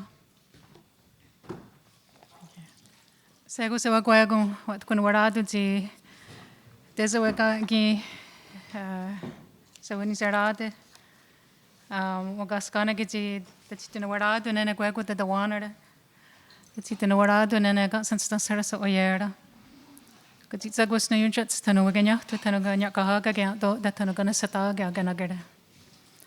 So I thank you and I welcome you tonight for coming here. I am Ganyakahaga, or people from the Flint, from the community of Ganasatake, and I am otherwise known as a Mohawk person, and I am Turtle Clan. I am very humbled by the speeches and what was spoken of here already tonight. And I'm going on my, 29th year of doing this kind of work.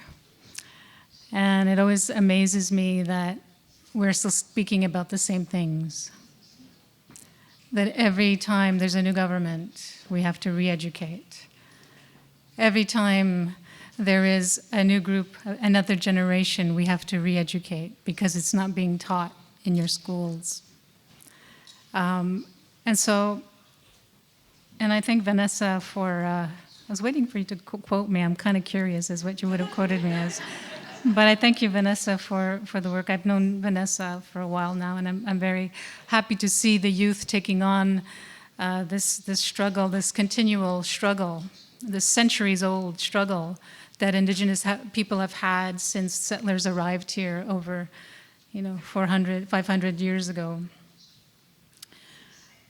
I'll start with a quote, and I'm going to do it slow for our interpreters here, from Paulo Freire, from Pedagogy of the Oppressed. He said, for cultural invasion to succeed, it is essential that those invaded become convinced of their intrinsic inferiority.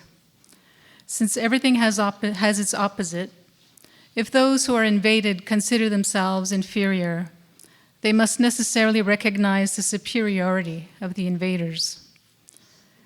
The more invasion is accentuated, and those invaded are alienated from the spirit of their own culture and from themselves, the more the latter want to be like the invaders, to walk like them, dress like them, and talk like them.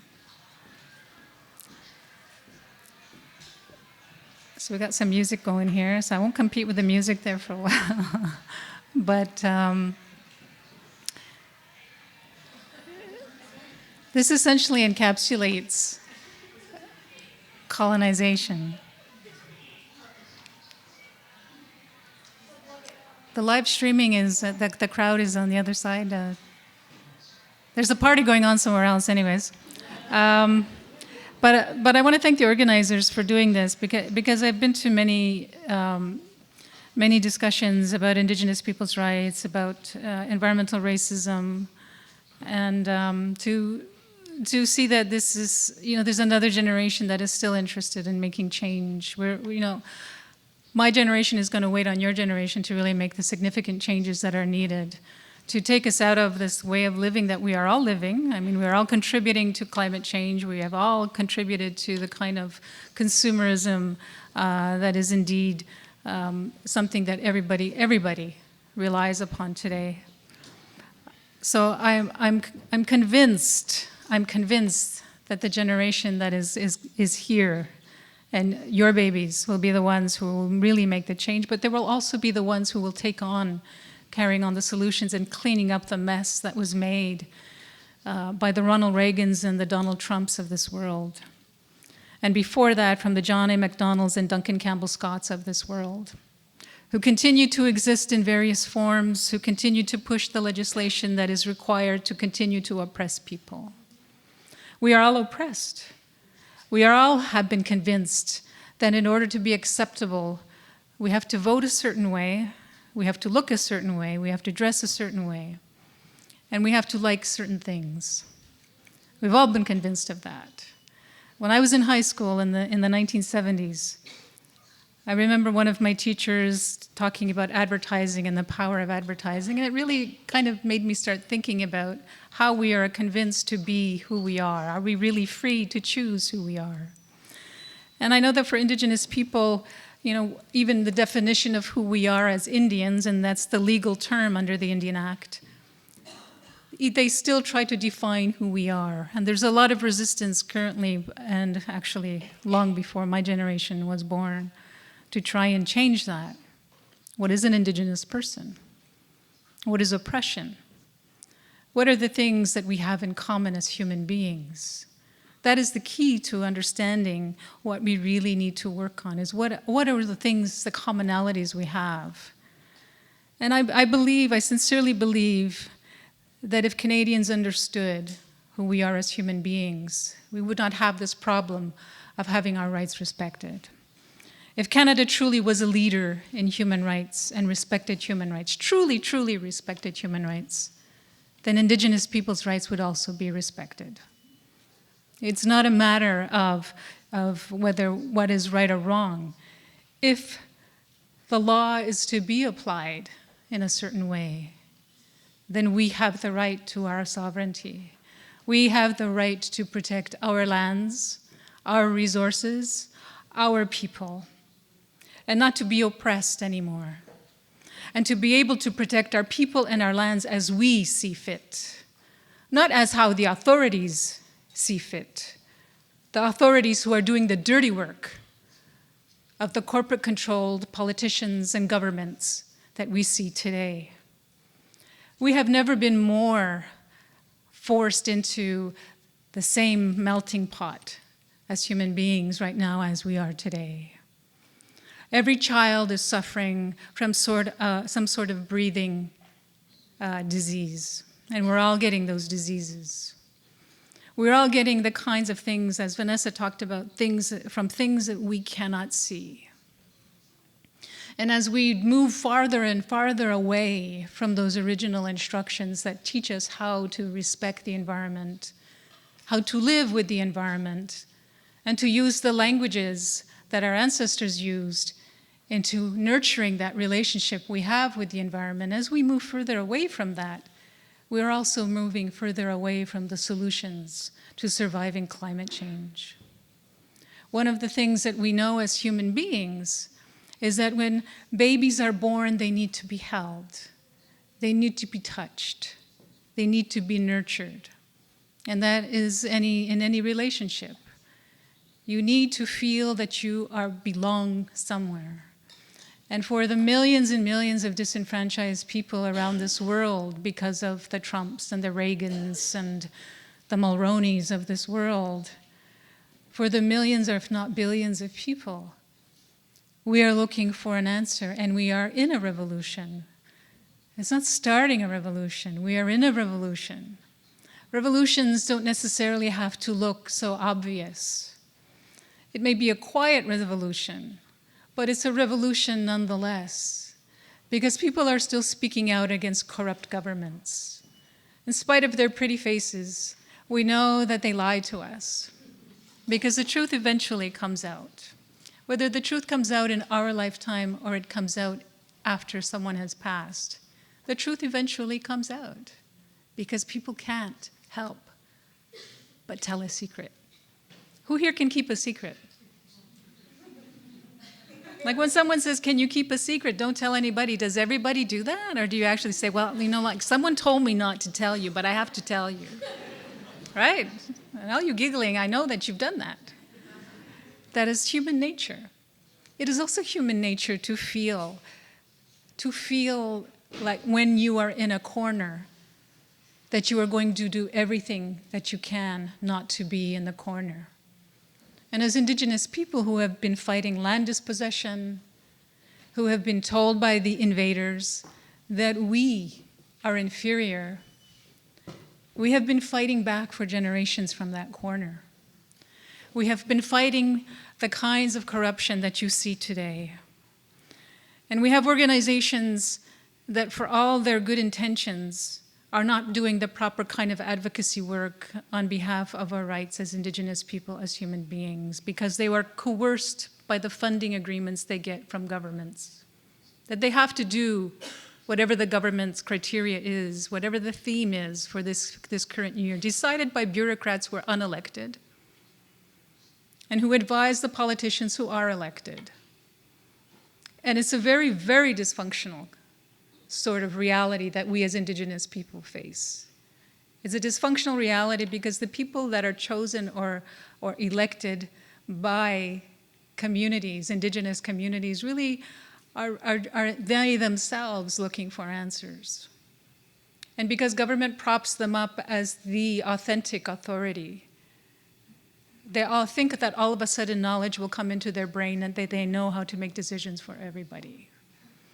Well, in our traditional ways, there were people who were in charge of certain things, whether it was telling the legends, the oral stories that had our moral values, whether it was someone who knew how to make the wampum belts so that we knew the kinds of agreements we had with different nations, whether it was the women teaching the children the language. Everybody had a role and responsibility. And I say had. We still have that by the people who still want to respect that and uphold those ancestral teachings. But there are so many Indigenous people who have, as Paulo Freire has said, that they want to be like the invaders. So you have to differentiate from those Indigenous people and the rest. But at the end of the day, we are all the same. We are all human beings in that respect. The colonizers wants us to respect your laws, but they have no intention of respecting ours.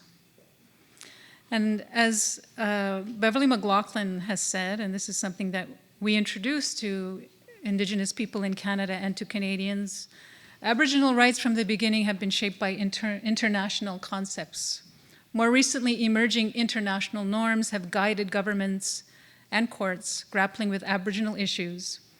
Canada, as a respected member of the international community, cannot ignore these new international norms whether we like it or not. Aboriginal rights are an international matter. And that's Beverly McLaughlin. She was and is a Justice of Canada. Historically, we have always thought of ourselves as nations. And when Canada created itself as a colony of the British people, it decided that in order to assimilate people or to take care of the Indian problem, they had to colonize and assimilate us even further. Vanessa, you come from a reserve, I come from Crown lands, but it doesn't make any difference. We are still dispossessed of our lands. We are still told that Canadian law or Quebec law or whatever province we happen to be living in precedes and supersedes our laws. And yet Section 35 of the Constitution Act of 1982 says that they recognize our inherent rights. Inherent rights come from pre-contact. Yet we always have to go to the Supreme Court of Canada to define what those rights are. Imagine always defining what your rights are, going to the Supreme Court. In the meantime, third-party interests and development are still taking our land because the government says, well, we'll let the courts decide. In the meantime, negotiations have to go on. So this is how they justify land dispossession. And they say at the end of our negotiations, we will compensate you for the land that has been lost. But at the same time, we say, what about the future generations? They won't be allowed. They will never be able to have access to those lands now. But we have no choice because we have been such an oppressed people. And we do not like conflict because of, the multi-generational impacts from the Indian residential school that taught us, don't speak, don't trust, and don't feel. Those impacts still remain part of our psyche. And so a lot of people who, like Vanessa and myself in our communities who speak out and go on the front lines, a lot of times we get bad-jacketed. We are told that we are this, we are that, and to kind of discredit the movement to support and defend our rights, all for the colonizer and the corporations. And I can tell you that one of the things that I am sick and tired of seeing, and I hope that I don't ever have to see that again, is the head of the Assembly of First Nations giving a headdress to the Prime Minister of Canada or to any Minister of Indian Affairs. Because those are reserved for actual chiefs who know their language, who know their customs and their laws, who know the importance of the land in regards to our relationship, to our survival, to our languages. Our languages are based on the land and our relationship to the land. And what is reflective now of the languages, indigenous languages, and the urgency to revitalize them now, you can equate it to the loss of land. All of the reserves in Canada fit to in at least 1/4 of the land base that the Navajo Nation have in the US. All of the lands in Canada that's reserved. This is a lot about Canada. Canada has decided that it knows best. There is no reconciliation. And because of that, there is no restitution. We are going busily along with the status quo while government makes nice words. And like the Minister of the Secretariat des Affaires Autochtones, Ms. Damour, has said at the Vienne Commission, everything is fine, everything's hunky-dory with Indigenous people. There's no problems. Everything's beautiful. And she said so with rose-colored glasses. The former rapporteur and the special rapporteur, James Anaya, at the UN in 2004, quote, ravaged by colonial and settler oppression, often verging on tactics of eradication, Indigenous peoples have been denied the benefits of decolonization. And decolonization means what? I don't think even we amongst ourselves understand what that is. But we sure don't need a settler government to tell us what that means. We don't need Quebecois to tell us. We don't need Canadians to tell us. What we need is to decide for ourselves, our own destiny. And I think it's time that we recognize, and Vanessa, you were talking about white, and I'm thinking about, for me, when I think of white light. And you were talking about white privilege. But I think it goes deeper than white privilege. I think it goes to the privilege of rich people, where we know that the 1% of the 8% of all the rich people in the world are making the decisions for us, whether it's the fashion we're going to wear, whether it's when the new iPhone will come out, and what kind of policies they will allow to go through. It's time that this revolution stop being so quiet and start getting a little bit more rowdy.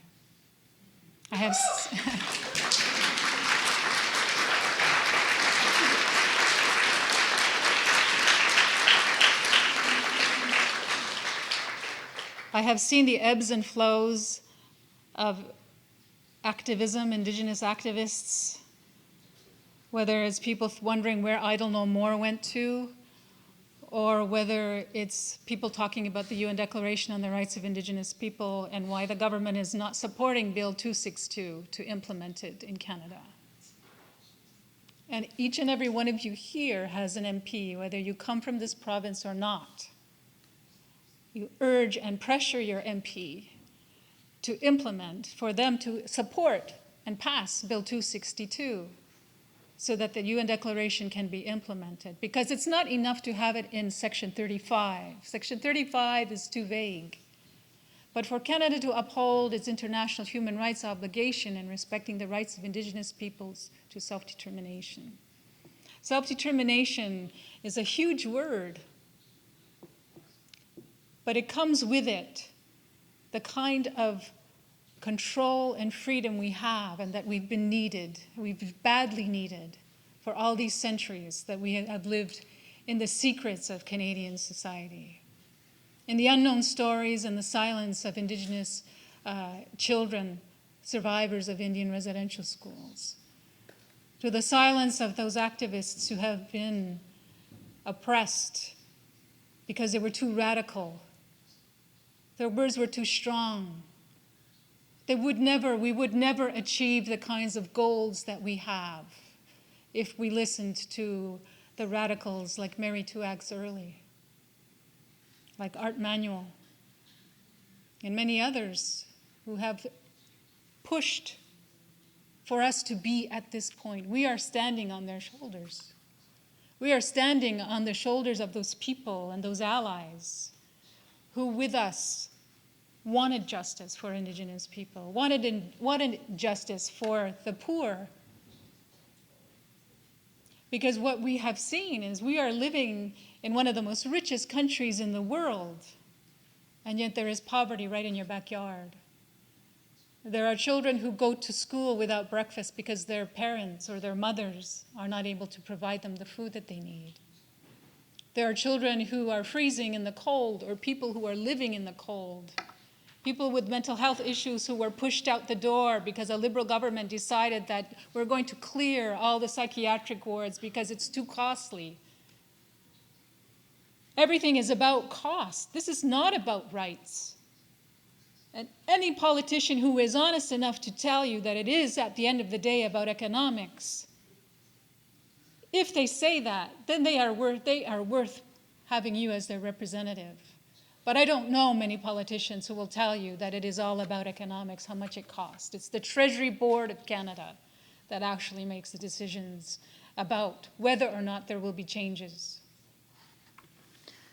The Royal Commission on Aboriginal Peoples, which came out in 1996, many volumes and over 400 recommendations, said that the Indian Act focuses on containment and disempowerment, not by accident or ignorance, but as a matter of conscious policy.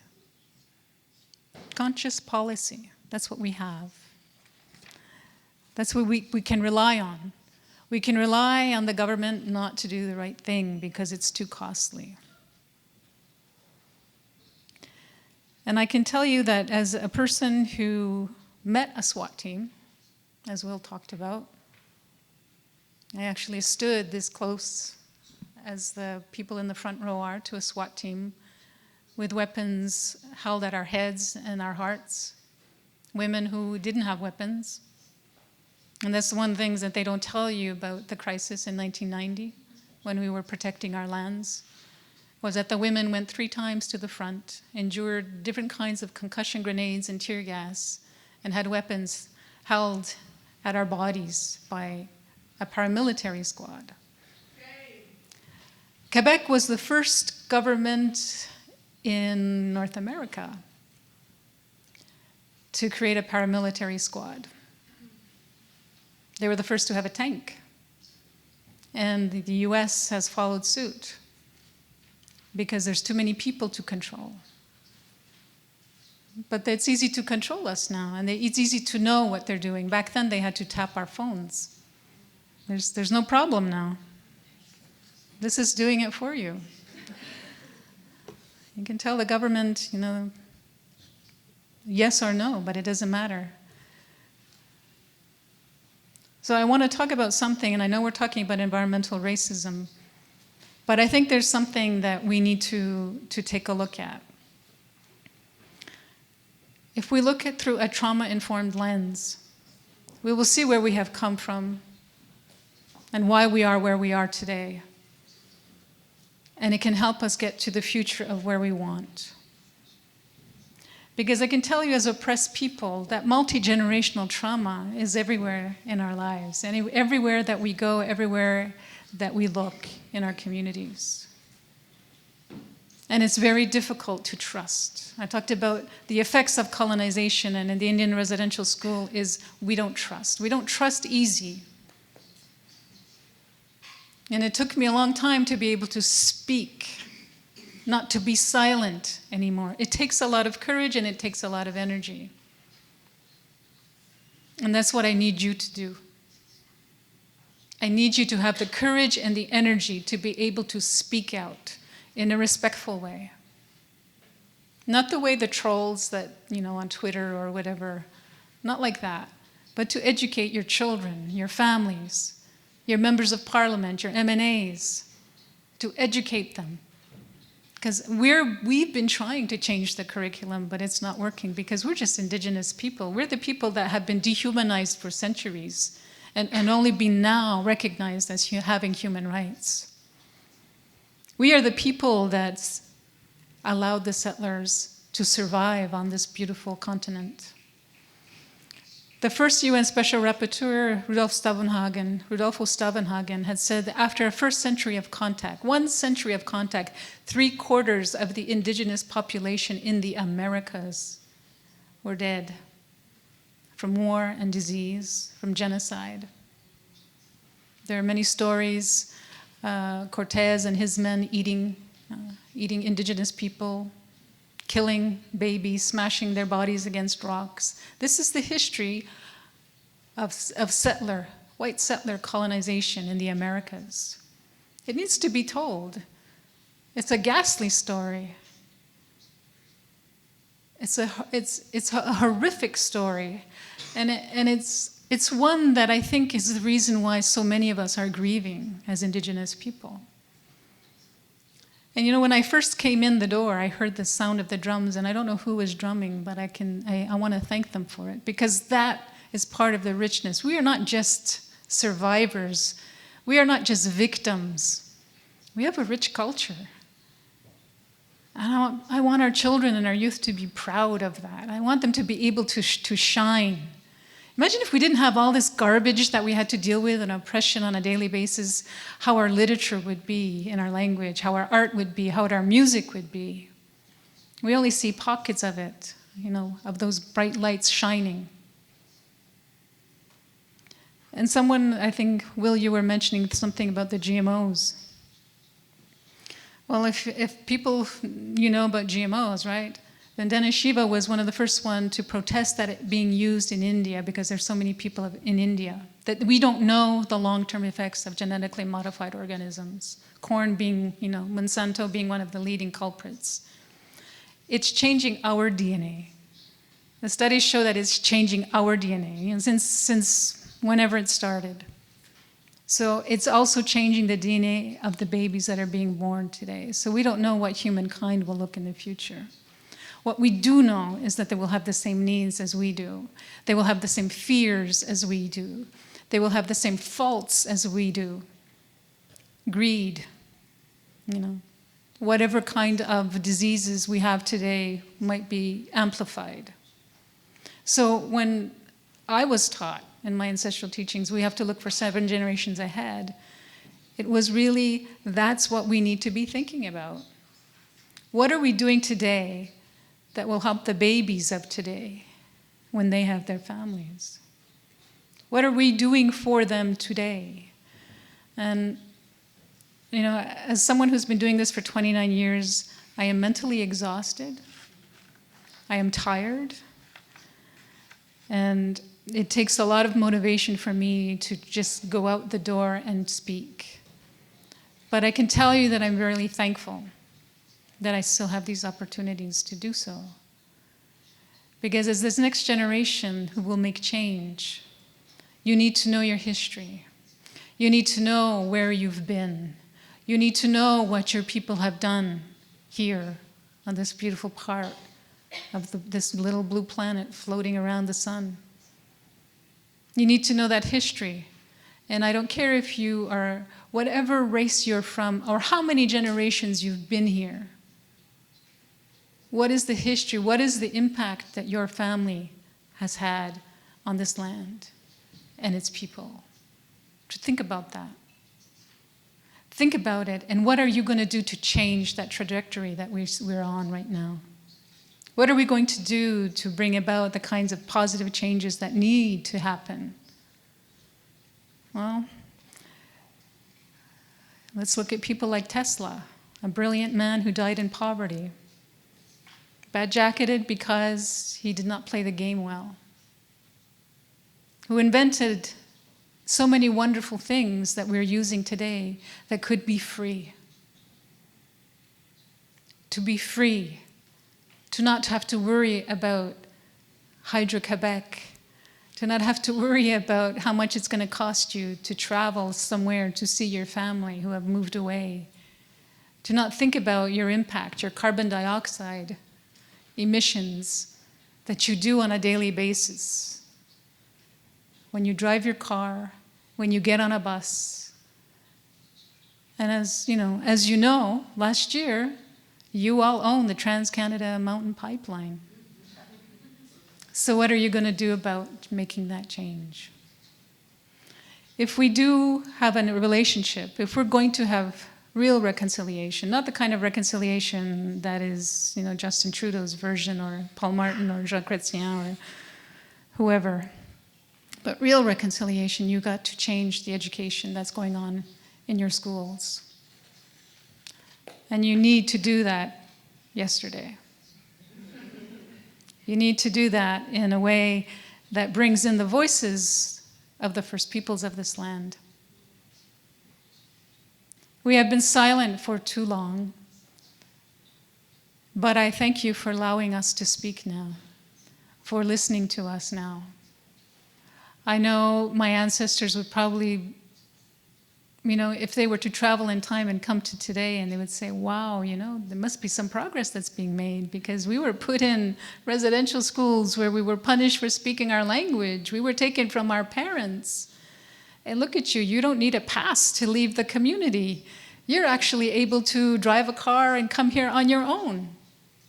They would be so amazed.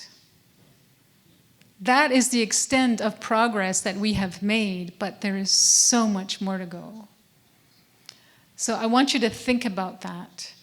And I want you, if you are professors, to start inviting Indigenous people into your classrooms. If you are a parent or a grandparent, make sure Indigenous people are coming into your class. And the kind of Indigenous people like Vanessa, who know where they've been. They know their history from where they come. They know how they got here today, and they know where they're going in the future. So I want to thank you all for listening to me. Thank you all for coming here tonight, and thank you to the organizers for bringing me in. Thank you very much.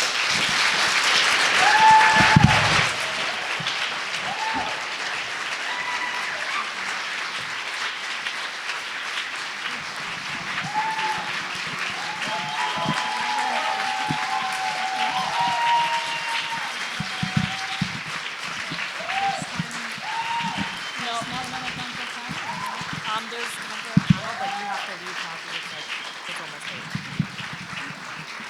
I could go till 8:15. As you wish. 8:15 might be that. Yeah? Okay.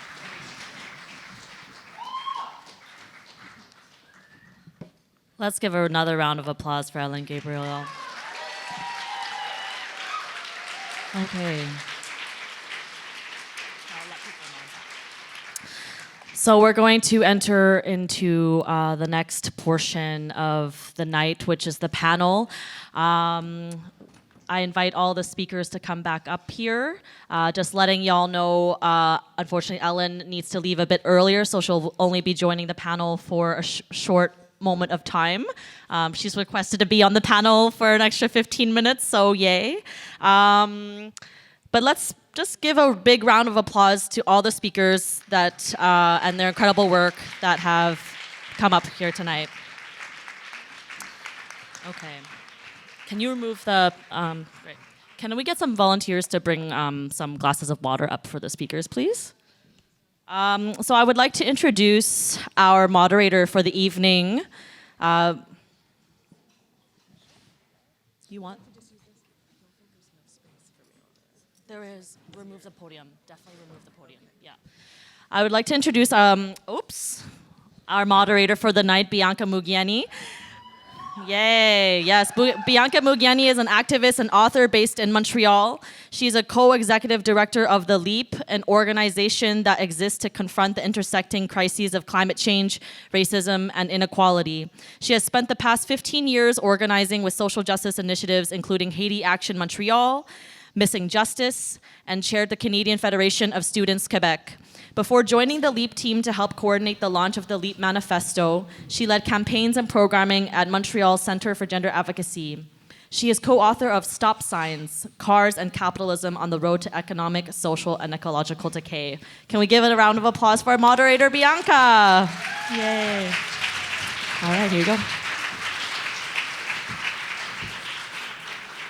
Thank you, Donna, and all the organizers. It's been an incredible evening. I'm so honored to share this stage with these incredible human beings, activists, land defenders, who are doing so much work in their communities to bring awareness to land dispossession and environmental racism and the resultant issues, and who have put their bodies on the line, used all the resources at their disposal. It's really dizzying to hear the stories and the work that folks have brought for us today and all of the wisdom.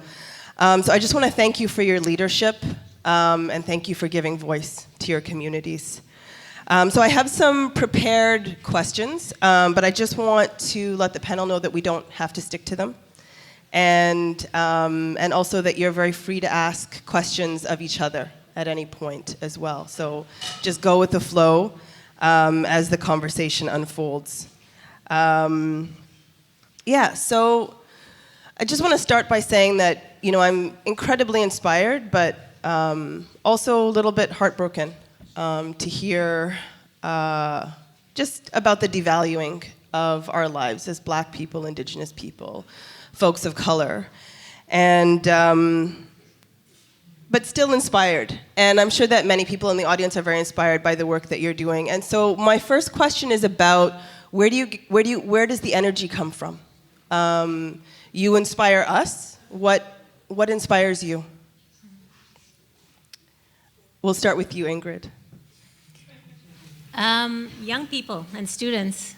In Nova Scotia, I'm not sure if it's specific to Nova Scotia, but I have been greatly supported by students and volunteers and white students. You know, that's kind of the core base, really. The students that I engage with are extremely engaged in issues around environmental racism, environmental justice, and are there to support me in any way. And it's surprising because we do hear about Nova Scotia being incredibly racist, but the young people are incredible.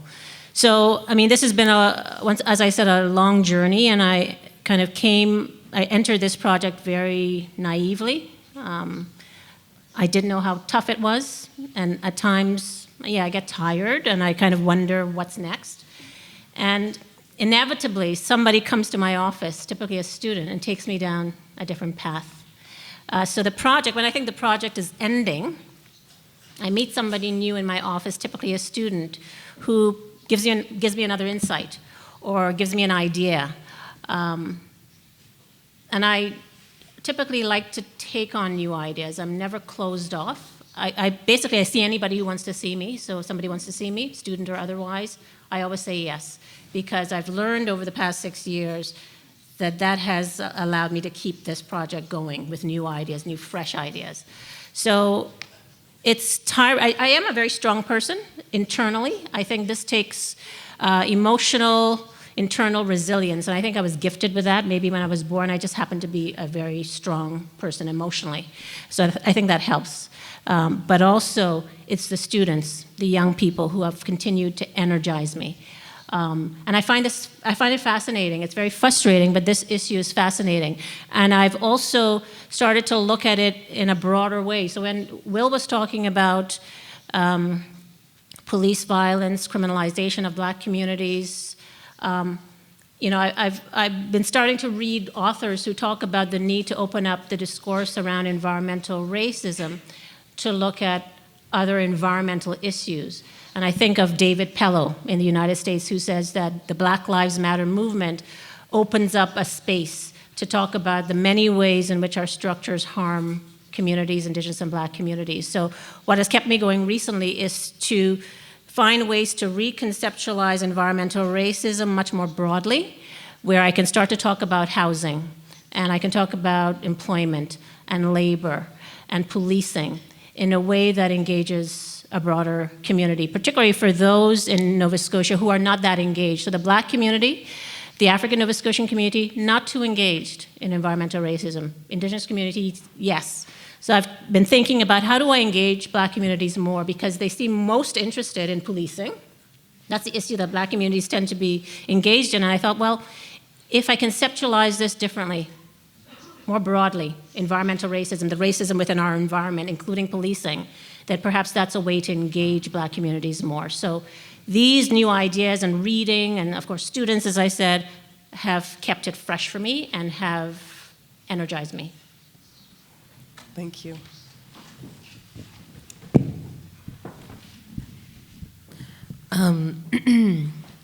So there was a time when I knew nothing about the tar sands, and I didn't know anything about pipelines. And it's only when I went to other frontline communities, like I got to go visit my friend Ariel Deranger in Fort Chipewyan First Nation, where the tar sands extraction happens in Fort McMurray, Alberta. And I think for me, I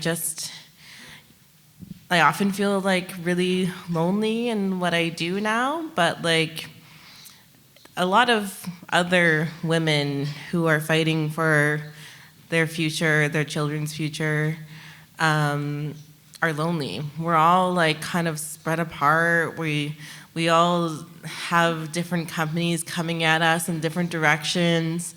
And just remembering that I'm not alone in this, even though when I like physically am alone in this sometimes, that there's other frontline struggles out there that are dealing with the same but different issues. It's so like widespread. It's so like intergenerational. We're just really spread apart, and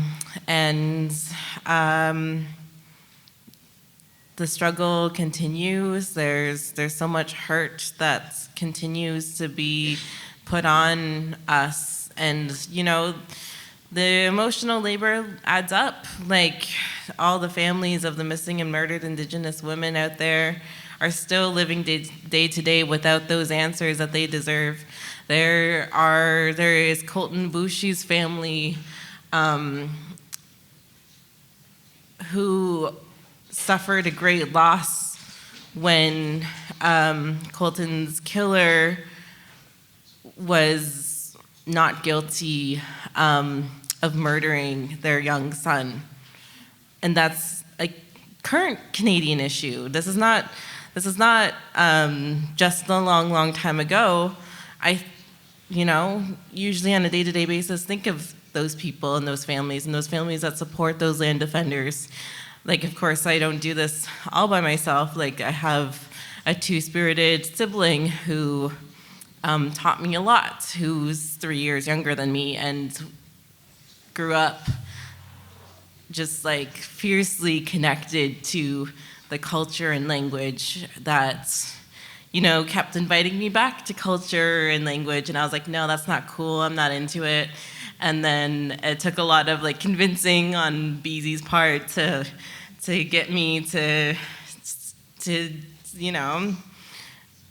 get my act together. So it's the families of the missing and murdered Indigenous women and children out there. It's the struggle that the two-spirited friends and families go through every day. It's a struggle that I see and I feel, and it empowers me to direct my anger in the right places.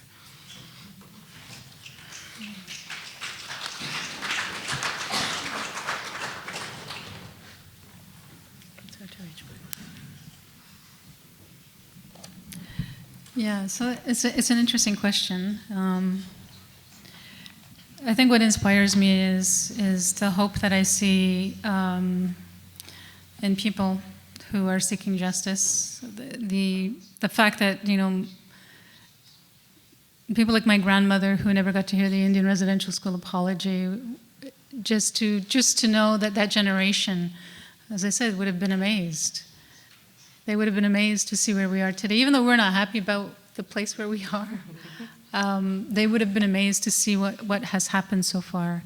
And I think, the connection to the land, I really believe that's where the healing will take place, is when people understand their relationship and how tiny we are in this whole thing of creation. It inspires me to feel the snow on my face. I love blizzards. I love to feel those kinds of things. I know we don't like it. In Montreal, you don't like it, but where I come from, it's beautiful. But just to feel the life. I have my art. I have strong teachings. I have had inspirational elders, and I've met a lot of different kinds of people who have inspired me to see beyond the grief, see beyond the struggle. And I think one of the most inspiring things for me was to see that, like, the next generation in my family, the babies, playing with them and holding them. They're great medicine. We can't just focus on the issues all the time, and not to focus just solely on that, but on the good things in life. And I think it would be irresponsible of me to not take care of myself and yet continue the struggle, which I think will go on long after I'm gone. So you inspire me. You've done some wonderful work on the environment and the LEAP, and seeing young leaders like yourself, like Will and Vanessa and Ingrid, and just to see that people are still coming out to listen. That's inspiring.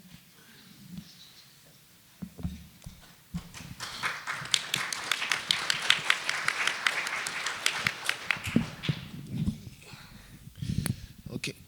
All right. So I'll come forward.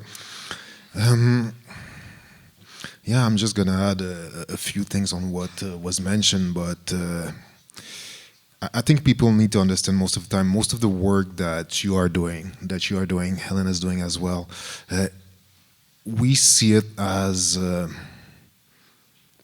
people contesting. And what we are doing, it's coming from a place of love because we want to make a better world for the people surrounding us. So if we understand it's love, that it's underneath all of it, and that's what we're seeing at the end of the day, we should see the empathy. Empathy, we say empathie, that we have for the others. And I feel sometimes we're not receiving the same amount of empathy from the population while we're giving so much. And I remember I believe it was in 1992, the Oka crisis, and I was way younger. And I just remember the number of cars going by and the rocks that were thrown on these vehicles. And I'm like, and I was so young, and still, it was so obvious, although I was so young, to see the racism that was taking place. And I couldn't understand why people could go to these levels at throwing rocks, and one of the person had an heart attack afterwards and died during these riots. And it's inhuman. It's really inhuman. And these people who are fighting, resisting, are so human compared to the people who are doing the opposite. And that's what I like to remember at the end of the day. And all the solidarity, all the people, like I said, working in the shadow, people that don't have the privilege to fight. And it's also a privilege. But also something that I like to mention, I think it's really important. I wish people just didn't know us from a militant point of view also, because I don't know. People, most of the time, I don't know who Ellen is, I don't know who Ingrid is, I don't know who Vanessa is really, what's their true soul, because they have to push back who they really are for the fight. So they're not always being themselves. Plus in the media, the way that they're being portrayed, it's always getting a call for contesting something. You know, it's always for opposing to another action and stuff like that. So people are seeing them not the true way that they are. And I wish we changed that lens as well. And I have a funny dream sometimes that I have some money, somehow, some way, and just start a campaign for all the militant and activists and all the labor they put in and everything that they suffer. One day it's gonna happen, because I see a lot of people fighting, and I see there's not a lot of support for them, and I think we should bring some support for all these people that are taking the time to fight for all of us.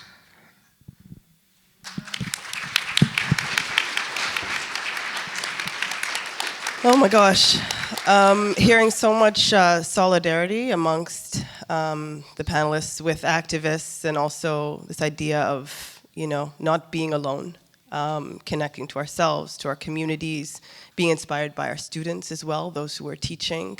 But just this question of connection, for me, I've never been on a panel that's explicitly drawing the connections between Black and Indigenous solidarity, environmental racism, and land dispossession. This is, for me, is a huge privilege and a really profound thing. I just want to sort of mark that. It feels really good and really powerful to be having this space. And so the next question I want to ask is really about allyship. As communities, Black communities, Indigenous communities, and also folks of color who are experiencing environmental racism, what does solidarity look like? What does allyship look like? How can we work together? How can we support each other?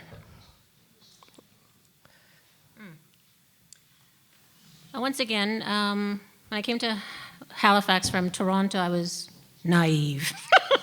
And I thought, Indigenous communities and Black communities, they share so much. I hope that what I do can bring them together. It's happening, but it's been tough. And of course, histories are different. Claims are different. All of those things, of course, I recognize. But around the issue of environmental racism, I wanted to find ways to connect them. And the ways that I initially did that was by focusing on both communities, but also when the project began, holding meetings or workshops in Indigenous communities, in African Nova Scotian communities, and then holding a final convergence workshop which brought both communities together. And through that final convergence workshop, there was a realization from both communities that they were experiencing the same thing. And I remember some an Indigenous woman said, "Oh, I didn't know that African Nova Scotians had these issues," and vice versa, right? So I think that was kind of the beginning of a realization that there was a particular issue that they really shared. Since then, through my project, when I hold public awareness or public engagement events, I bring both communities together. And through the bringing together of both communities and whatever I do, they have developed relationships. So in terms of solidarity among both communities, you know, it's not complete as yet because their issues are really different. And I think it's going to take a long time for that to happen. But I think there's a level of empathy now that both communities have for the other. And I've seen instances where particular leaders that I've engaged with are working together, right, on certain issues, and are also speaking and engaging in conversation about issues. And through Facebook, which is the kind of the medium that, you know, is the easiest way to bring those two communities together, I see the support from both communities. So it's a slow process. I recognize the challenge. I understand that it's about historical differences and different claims, but I also think there's a space where both communities could come together a little bit more. It's been tough with the African Nova Scotian community, as I said, engaging them in this issue. There's a focus in Canada about Africville. You probably heard of Africville. So there's this sense that environmental racism in Black communities is a thing of the past, not recognizing that there are issues in Shelburne and Lincolnville. So trying to engage the Black community first on discussions around environmental racism, I think, is also one of the first steps that I have to make in terms of building solidarity between both communities.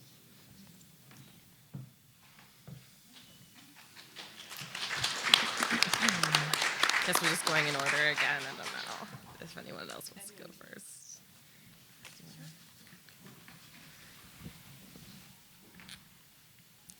So in 1991, I think, there was a young Black man who was killed by the police here. And it was the first time that we actually coordinated something between, well, at least the Mohawks and the Black community in Montreal. And for a while, it was going on, like I'm saying, everything goes in ebbs and flows. But there's a lot of things that we have in common in regards to the feelings and experiences of racism. I think there's the same problem that we have with children in the child welfare system, the Black community also faces. And it's because of poverty. And poverty is one of the criteria for social workers to take away children from their families, even they're in loving homes. And for Indigenous families, that's, you know, Cindy Blackstock's case against Canada is evidence of that. So the commonalities that we face is something that we can share together and work together to try and overcome those challenges that we face together. I remember, and I'm going to be dropping names, but I'm really proud of this. I spoke with Bobby Seals, who was one of the Black Panther founders, and Angela Davis. And we had talked about the kinds of issues that we're still talking about today, which is what we share in common in the experience of a very white privileged world, and how the majority of landfills, the majority of toxic waste dumps are near impoverished communities, and the majority are in Indigenous communities as well. So those kinds of things are not the kinds of things that we should be focusing on, but in the richness of our cultures, whether it's the traditional ways of medicine, the traditional ways of what you know of your heritage. I mean, those are the things we could be focusing on, but, you know, this is supposed to be Black History Month, right? I have heard very, very little in the media, if at all, about Black History Month. And it's one of the things that I think that people should be so aware of. I was a kid when, the civil rights movement was going on, and remembered, I remember when John F. Kennedy got shot. I'm not that old. I was only really like a toddler. And I remember when Martin Luther King was shot. And as a child, you kind of wonder, why was he shot for being like a black man? Why was he being shot? And those are the things that I think children are questioning. And if we are not modeling the kinds of solutions that children need to know, then we're in trouble. And I think if we share these stories amongst our children and our youth, that's really going to strengthen the solidarity that I think we're looking for. So, yeah, I think I'll end it there. Thanks.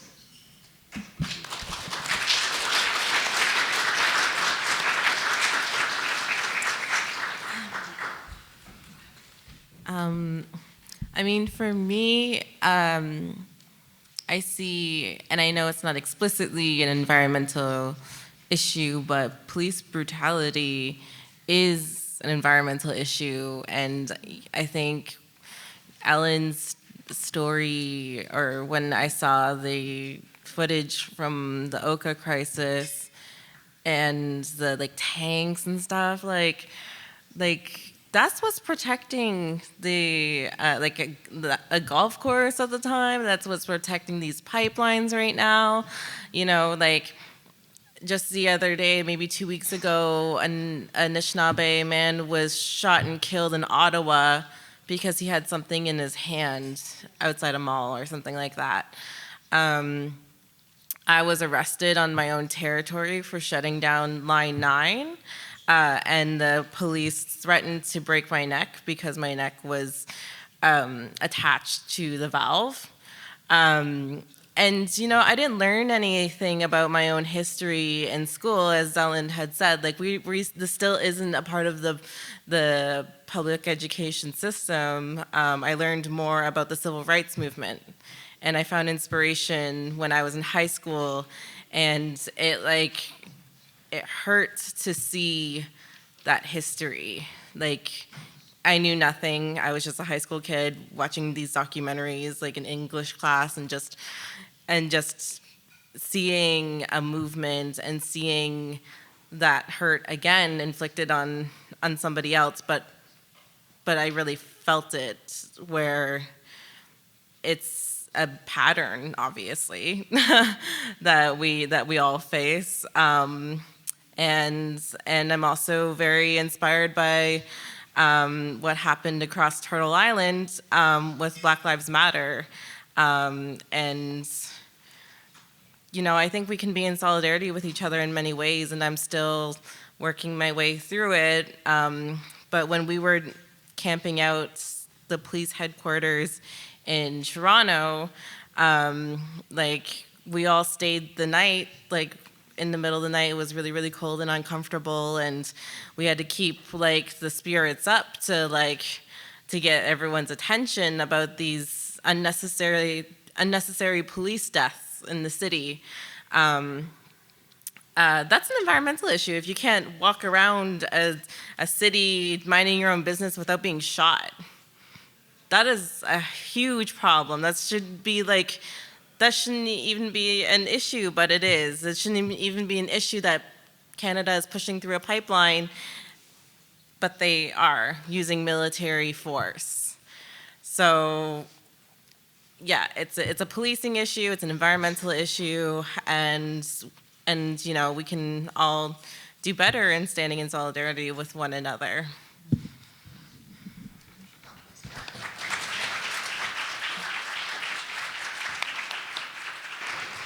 Thank you. So I heard some folks talking about the idea of redefining what an environmentalist is, and happy Black Liberation Month, everyone. I forgot to forgot to say that at the beginning. So I saw a Facebook post for an event called Green is Not White. And I thought that was really interesting, and I was surprised I'd never seen anything like that before. And it, you know, so many of the fiercest environmental defenders are people of color, are Indigenous folks, are Black folks on the front lines. And we also know that Black folks, Indigenous folks, folks of color often have the most to gain as well from these fights, and yet are so often not at the table, right? Even within the context of environmental NGOs, for instance, right? And yet are needed to literally save the world at this point, right? We know we have 12 years to reverse the way that we're living in order to avoid the worst impacts of catastrophic climate change. And we need Black people, we need Indigenous folks, we need people of color at the front of these fights. That's how we're going to win. It's not just a moral imperative, it's a winning strategy. And so I'm wondering if you all can speak to this, you know, why we're not at the table, right? Be it in NGOs or on the fancy government panels, why are we missing?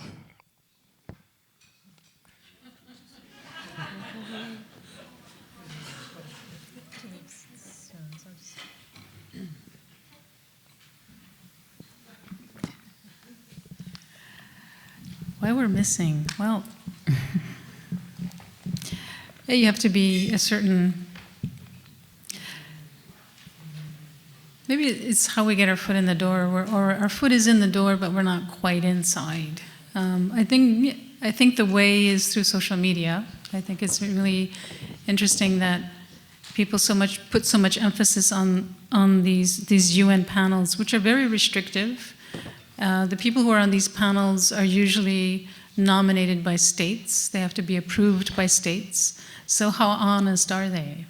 So I really think that again, it goes back to that term revolution, that it is really the people who need to make the decisions and decide what is fake and what is real. And to bring that and express that in their daily lives, whether it's through influencing policies, through petitions, policies through becoming a politician, policies that, and research like Ingrid is doing, and you know, it's really amazing the kind of research that you've done on environmental racism. But there is, you know, I've been to the UN a few times, and I just see that we're just bodies that just fill the room. You know, the panels themselves, yes, they're scientists, and sometimes we hear the validity of their research. But it's really, at the end of the day, the people who are in government and the corporations who control those governments who decide what the policies will be. So it's understanding that and taking the reins ourselves and deciding, you know, we're not going to take this.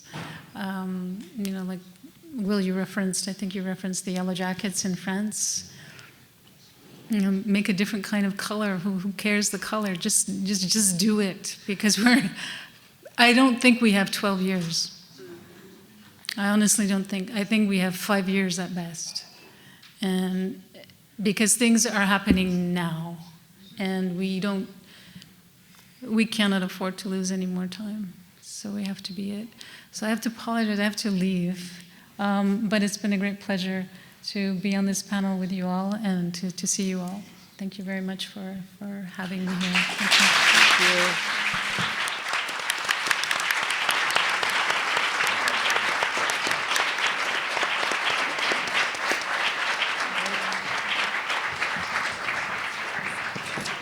You want to take that mic?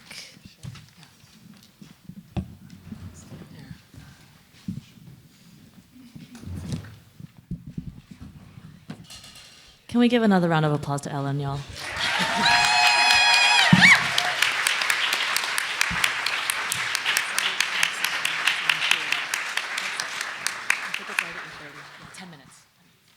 Okay, well, on that note, Ellen's told us to get rowdy.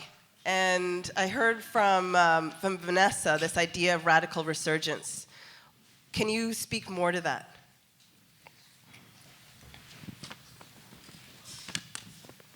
Well, I wouldn't say radical resurgence is necessarily rowdy, but like, yeah, for me, like, it doesn't mean to portray the savage Indian that we have been considered to be since the beginning.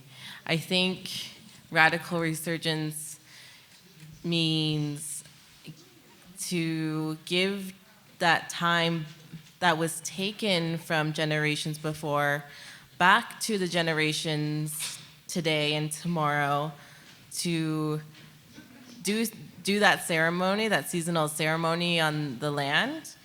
Like, we're not like rowdy on the land or whatever, like, unless we, that's the ceremony we're doing, but like, that in itself is a threat to the Canadian state. When we are sitting around the sacred fire and we're building nation-to-nation relationships with one another, that is a threat. My skin color is a threat. The knowledge I'm sharing is a threat, We get shots, if we are holding a stick in our hand. It's too much for the government to handle, for even somebody to be holding something in their hand, even if it isn't a weapon. I think the rowdiness has to come from you. We, as Anishinaabe people, didn't start out by holding rallies and handing out flyers. That's not what we were doing when settlers arrived. Does that make sense? Like, we weren't in a structured manner like that. We had our own laws. We had our own languages. Language in itself is a threat to the Canadian state. And like I mentioned in my talk, like, even planting and harvesting wild rice is like actually like the quietest thing you can do, but it's like the most radical. It was such a beautiful experience, because I find with so-called like activism or whatever this is, like, it takes so much from me. It takes and it takes and it takes, and I usually never ever see something come back. And usually in a room full of people like of this size, maybe one person will reach out to me a year later and say, hey, I like started this group, or like I raised this so much money, and like thank you for your words, like, and that's like a win. If I can get one person to step out of their comfort zone or make a fellow like nationalist Canadian uncomfortable, that's a win. But I found it's very little for what I give. Like, it's really emotional to talk about these things. I talk about it like it's easy, but it's not. But planting rice was the most fulfilling experience I've had in a long, long time, because it's just looking at that stupid cottage over there and then dropping the rice in the water.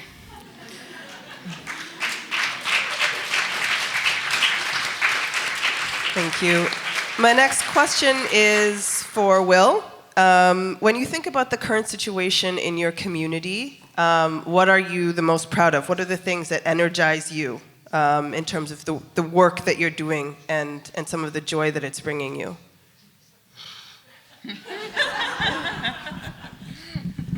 If at all. Thanks for the easy question. Wow, I don't know how to answer that question. I feel like there's something that happened in Montreal North. It's like a small nucleus that managed to have people gather and create a lot of activists. And there's a lot of people that emerge from Montreal North, lots of people that understand the situation of Montreal North, lots of people that said, okay, what happened over there? There's so many injustices. We need to do something about Montreal North. And, there's many examples of success. And we have, Gabriel that's from Montreal North, from La Librairie Racine.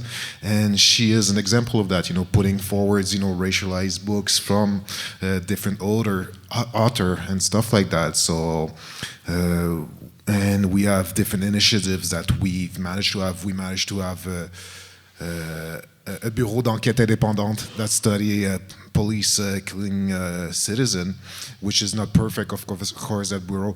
We managed to have a conversation on systemic racism. That's a word that we're not even using 3 years ago, and now people are using it. So we've brought out a lot of issues, but there's so much to be done. So that's why it's hard to celebrate. I don't think we can celebrate anything. And perhaps we should be taking the time to celebrate. That's another point. And we don't do that enough.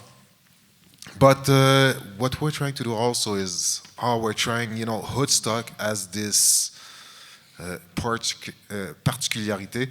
It's quite exceptional because you have people you have white folks, you have black folks, you have Muslim folks, you have queer folks, you have all these different people in a single group, and trying to do the best that they can do to fight anti-racism. And it's not easy. We're having some fights. We're trying to find something emerge out of it. But still, we're trying to create a better world with what we have, and it's not very much. So, and that's what we have to learn, actually. I think if we're learning from different countries, especially for the environment, you can see that, and I tried to mention that in my speech, is that, people from different countries that we impoverish are recycling since a long time ago. We're sending them junks, and they're doing something magnificent with it. And we're not learning from that. They're crafting hearts with boîtes de conserve, cans, tin cans. They're doing beautiful stuff that we're not even doing. We're just buying ultra consumption. And even the green people over here are contributing more to the loss of climate changes or the climate urgency. They actually, there was a study that came out that said even people that think that are green people over in northern countries are actually affecting more, the environment than everybody else. Especially, and the number one reason is wealth. So if you take that into consideration. So if we take a look at these places that do so much with so little, maybe it can inspire ourselves to make it a better world. Because right now, just to take your last question, even with all the world agreements that we have in place right now from the different governments, and that's at the G7, that's at the COP24, all these different targets, even if all the countries that sign for those targets, even if they respect them, they won't be able to reduce the temperature, even if it's respected. So it's gonna get worse and worse and worse. And as long as it's an economy-based government, we are going to be failing ourselves. So we're trying to get out of that and create some connection.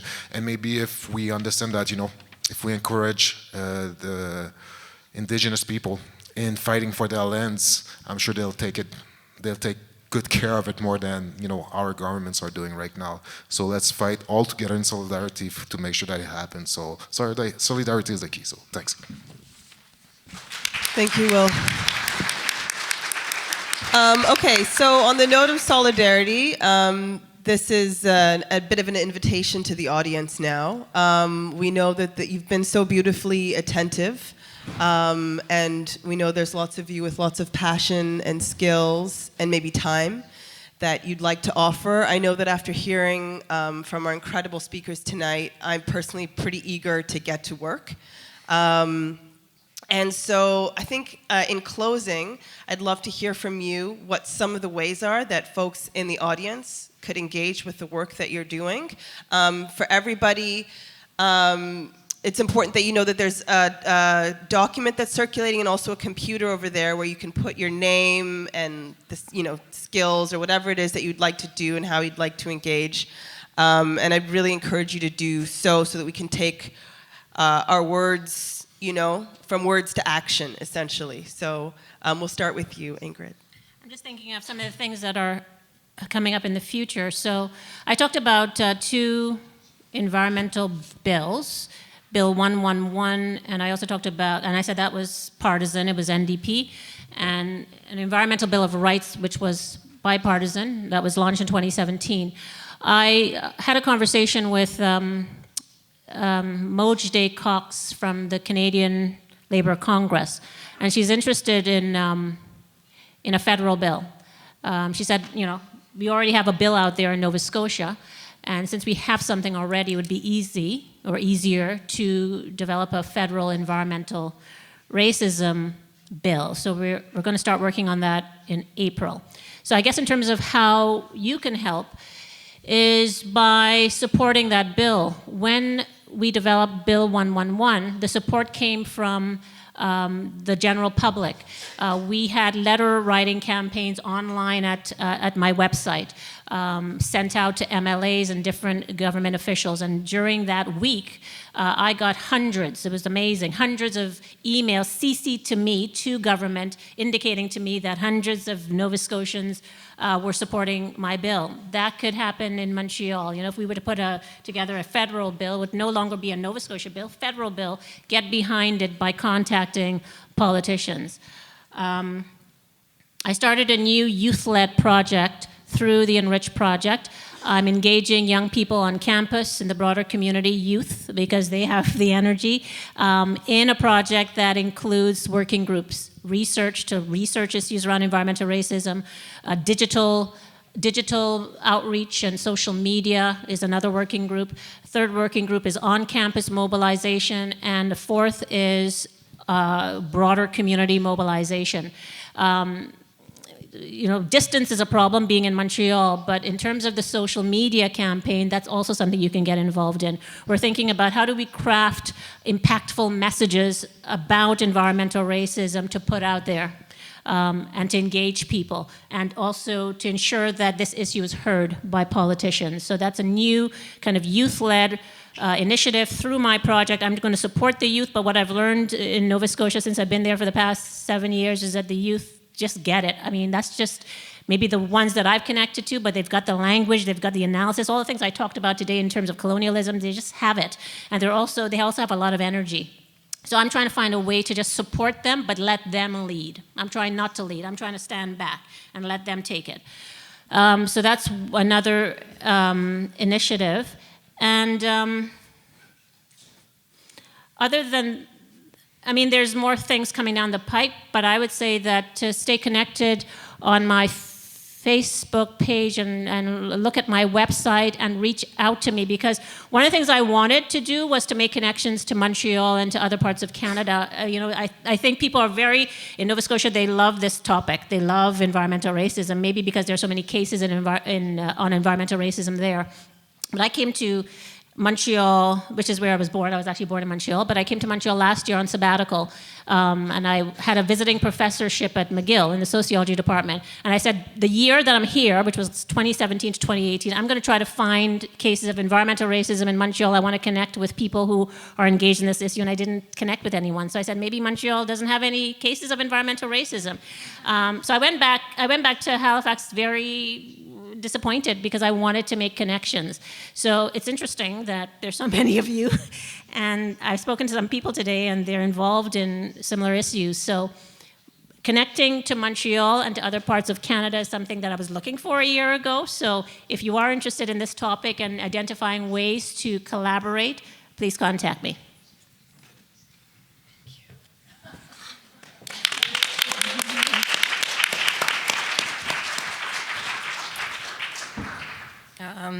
I was hoping not to get this question because, that's why I, started with, I don't have the answers. But I can give advice because that's what I'm here to do. I think I just want everyone here who's listening or who's here in the room or whoever to know that there's no safe way to do this. People are gonna get hurt. People are going to be under fire for supporting people like us. And so it's not easy, and it's extremely uncomfortable, and it's hard. So I don't want anyone to like be like, I want to support you, but I really like my comfy Canadian life, so here's $10. That's not why I come to these things.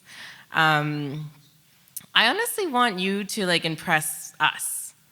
I want to see what you're capable of within your communities and your skills.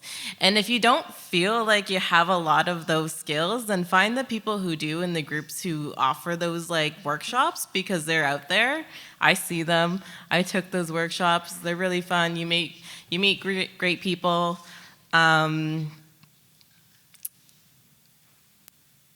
Yeah, I think another thing is that when you see these things in the news, like about these, the industry moving in, about people getting hurt, about people getting shot for doing nothing, I want you to take a look at that and say, this is my responsibility. That's not an Indigenous issue, that's not a Black issue, that's my issue. This is my responsibility. I don't know why it's like Indigenous women at the front lines like facing off with cops. I don't know why these riots are these people of color? Are these people of color getting constantly like put in these positions? Because like Alan said, we're in this corner. We are fighting with our lives to not be in that corner. But it's your government, it's your comfort that is keeping us in that corner.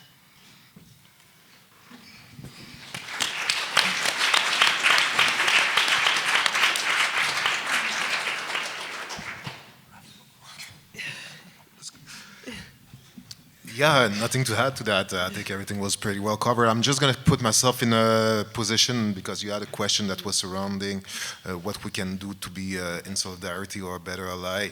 And growing up in Montreal North as a male, growing up in a world where, you know, we teach you, or we have some teachings that should make me a completely different person. And I'm not saying that I'm the perfect person. And I know I've done a lot of wrong, especially when it comes to feminism. And I'm still learning nowadays, you know. I think it's important to know that you're gonna do mistakes, but if you can prevent the most mistake before you do them to the people, and understand that you have some empathy towards the people that you're talking to. I'm not perfect, and I'm never gonna be perfect. And I understand that people that will come to our movement will have the same reflection. And it's an ever-learning process. It never stops. And I don't want to describe myself as a feminist, to take that example.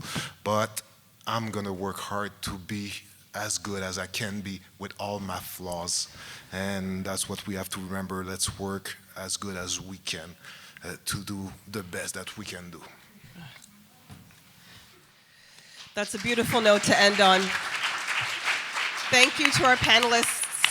We're going to, thank you so much. That was a beautiful panel. This is the moment you've all been waiting for.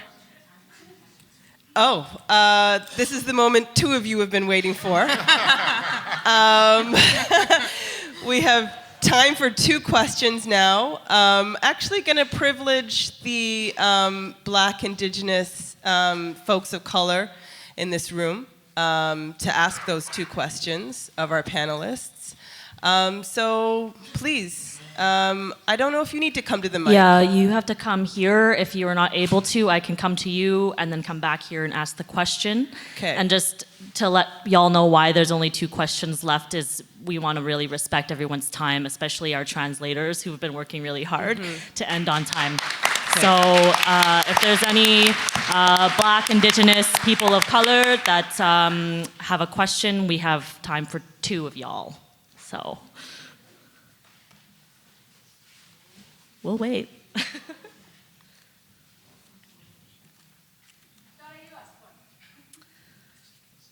I'm still integrating everything. Anybody?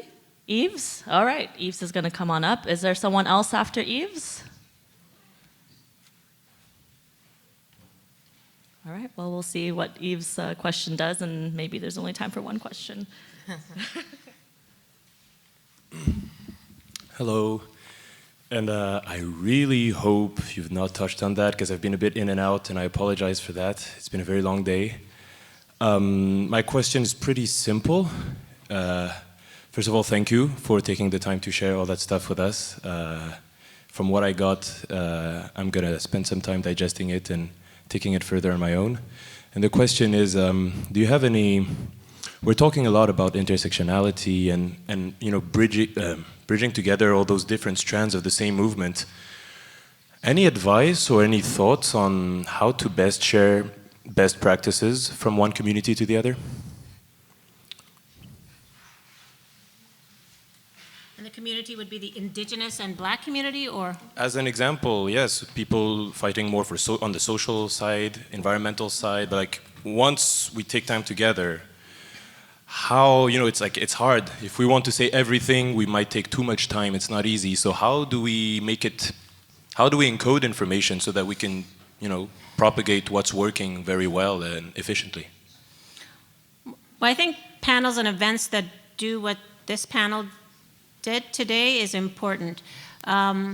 Bringing together people who are involved in diverse social justice struggles, including policing and including environmental racism. I don't think there's enough of that. So when I think about the environmental movement in Nova Scotia, there are events just on climate change and just on environmental racism. Without that analysis that I mentioned earlier, that broader analysis which looks at how does environmental racism intersect with policing, and how does policing intersect with gentrification, and how does that intersect with housing. I think we can come closer to solutions when we understand that these are all just strands of justice struggles, social justice struggles, or examples of state violence. And when we are in our own corners talking just about environmental racism, we're not recognizing that the solutions we're giving for environmental racism could also be solutions that we're giving to policing.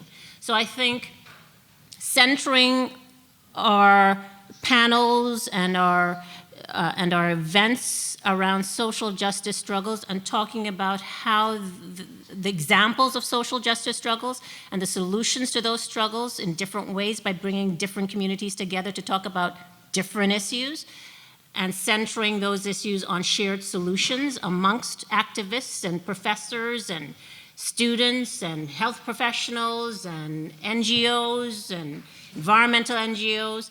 That's kind of what I've been trying to do in Nova Scotia. Looking at the issue from different perspectives, bringing people from different professions and different disciplines, different sectors, a multi-sectoral, intersectional, interdisciplinary, multidisciplinary perspective to environmental violence. Let's even use that term as well. I think of two Indigenous women who wrote a report called Violence on Our Land and Violence on Our Bodies. And I got acquainted with that term, environmental violence. And what they talked about was the fact that Indigenous communities, yes, are exposed to environmental pollution, but they also talked about missing and murdered Indigenous women, health issues in Indigenous communities, industrialization, policing, income insecurity and food insecurity, and said that we need to conceptualize these issues as environmental violence. So if we conceptualize our diverse social justice struggles under that particular category, I think we're closer to a solution to engaging with one another on different issues and finding the solutions to those different issues together from different perspectives.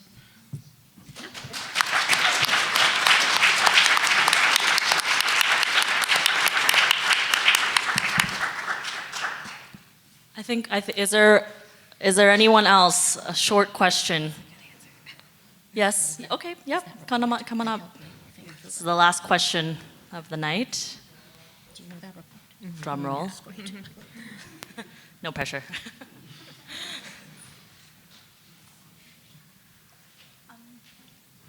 So I know that a lot of the people on the panel were talking about how important social media is in raising awareness.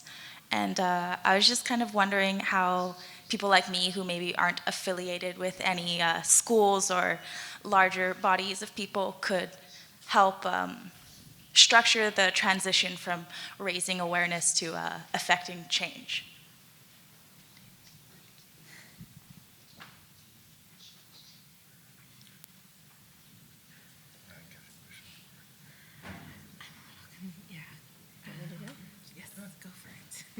Should I talk again?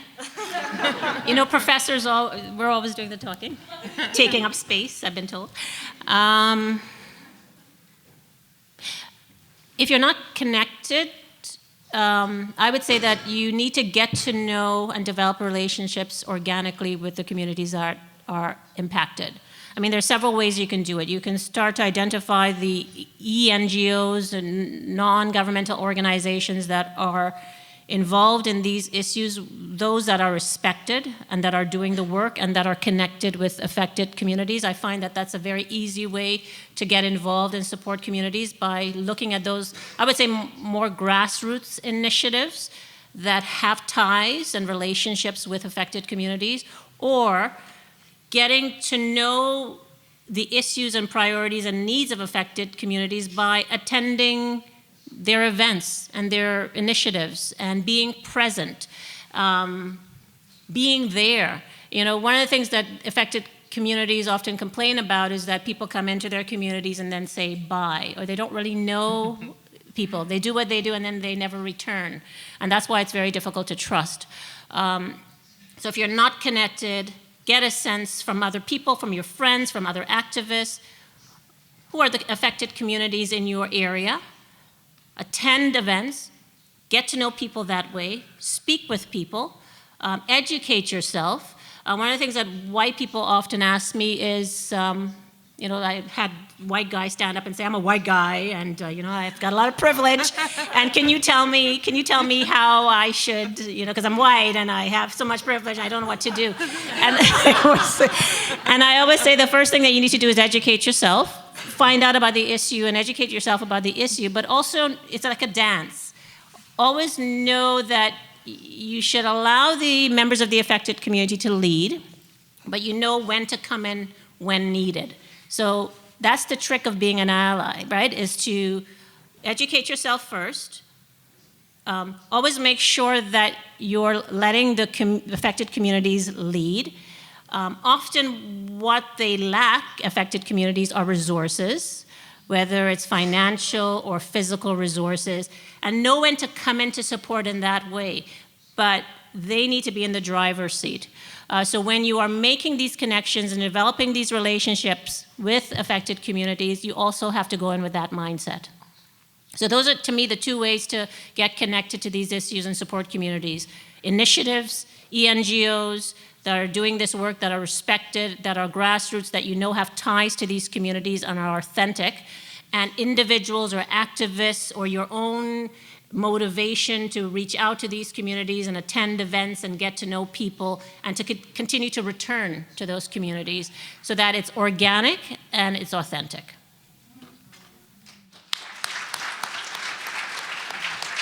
All right, that's our panel, y'all.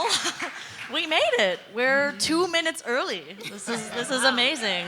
Can we give a round of applause for Ingrid, Vanessa, Will, Ellen, Gabriel, Bianca, our translators, Brooke, Jennifer, Geneviève, Alice, Jean, our volunteers, all the supporters, our tablers, Jen Goby, who is my co-organizer for Climate Justice Montreal. Ingrid's books are in the back. Once again, she'll be signing them for a little bit after the event, if she still has energy. Don't forget, you can donate to my left here on the food side of things if you haven't already, finances or resources, and all of that money is going to be split between the 4 organizations that our speakers have chosen. And did I forget to thank anybody else? Yourself. Oh, well, it was a pleasure. So thank you all, and stick around. Oh, there's a ton of food left. Please take some home. Thank you to whoever donated all the croissants and the baguettes. It's amazing. Thank you. And please clean up our food, take it home, eat it now. The tablers might be sticking around, maybe not, but go mingle. This is your chance. Thanks, everybody. Have a good night. Yes.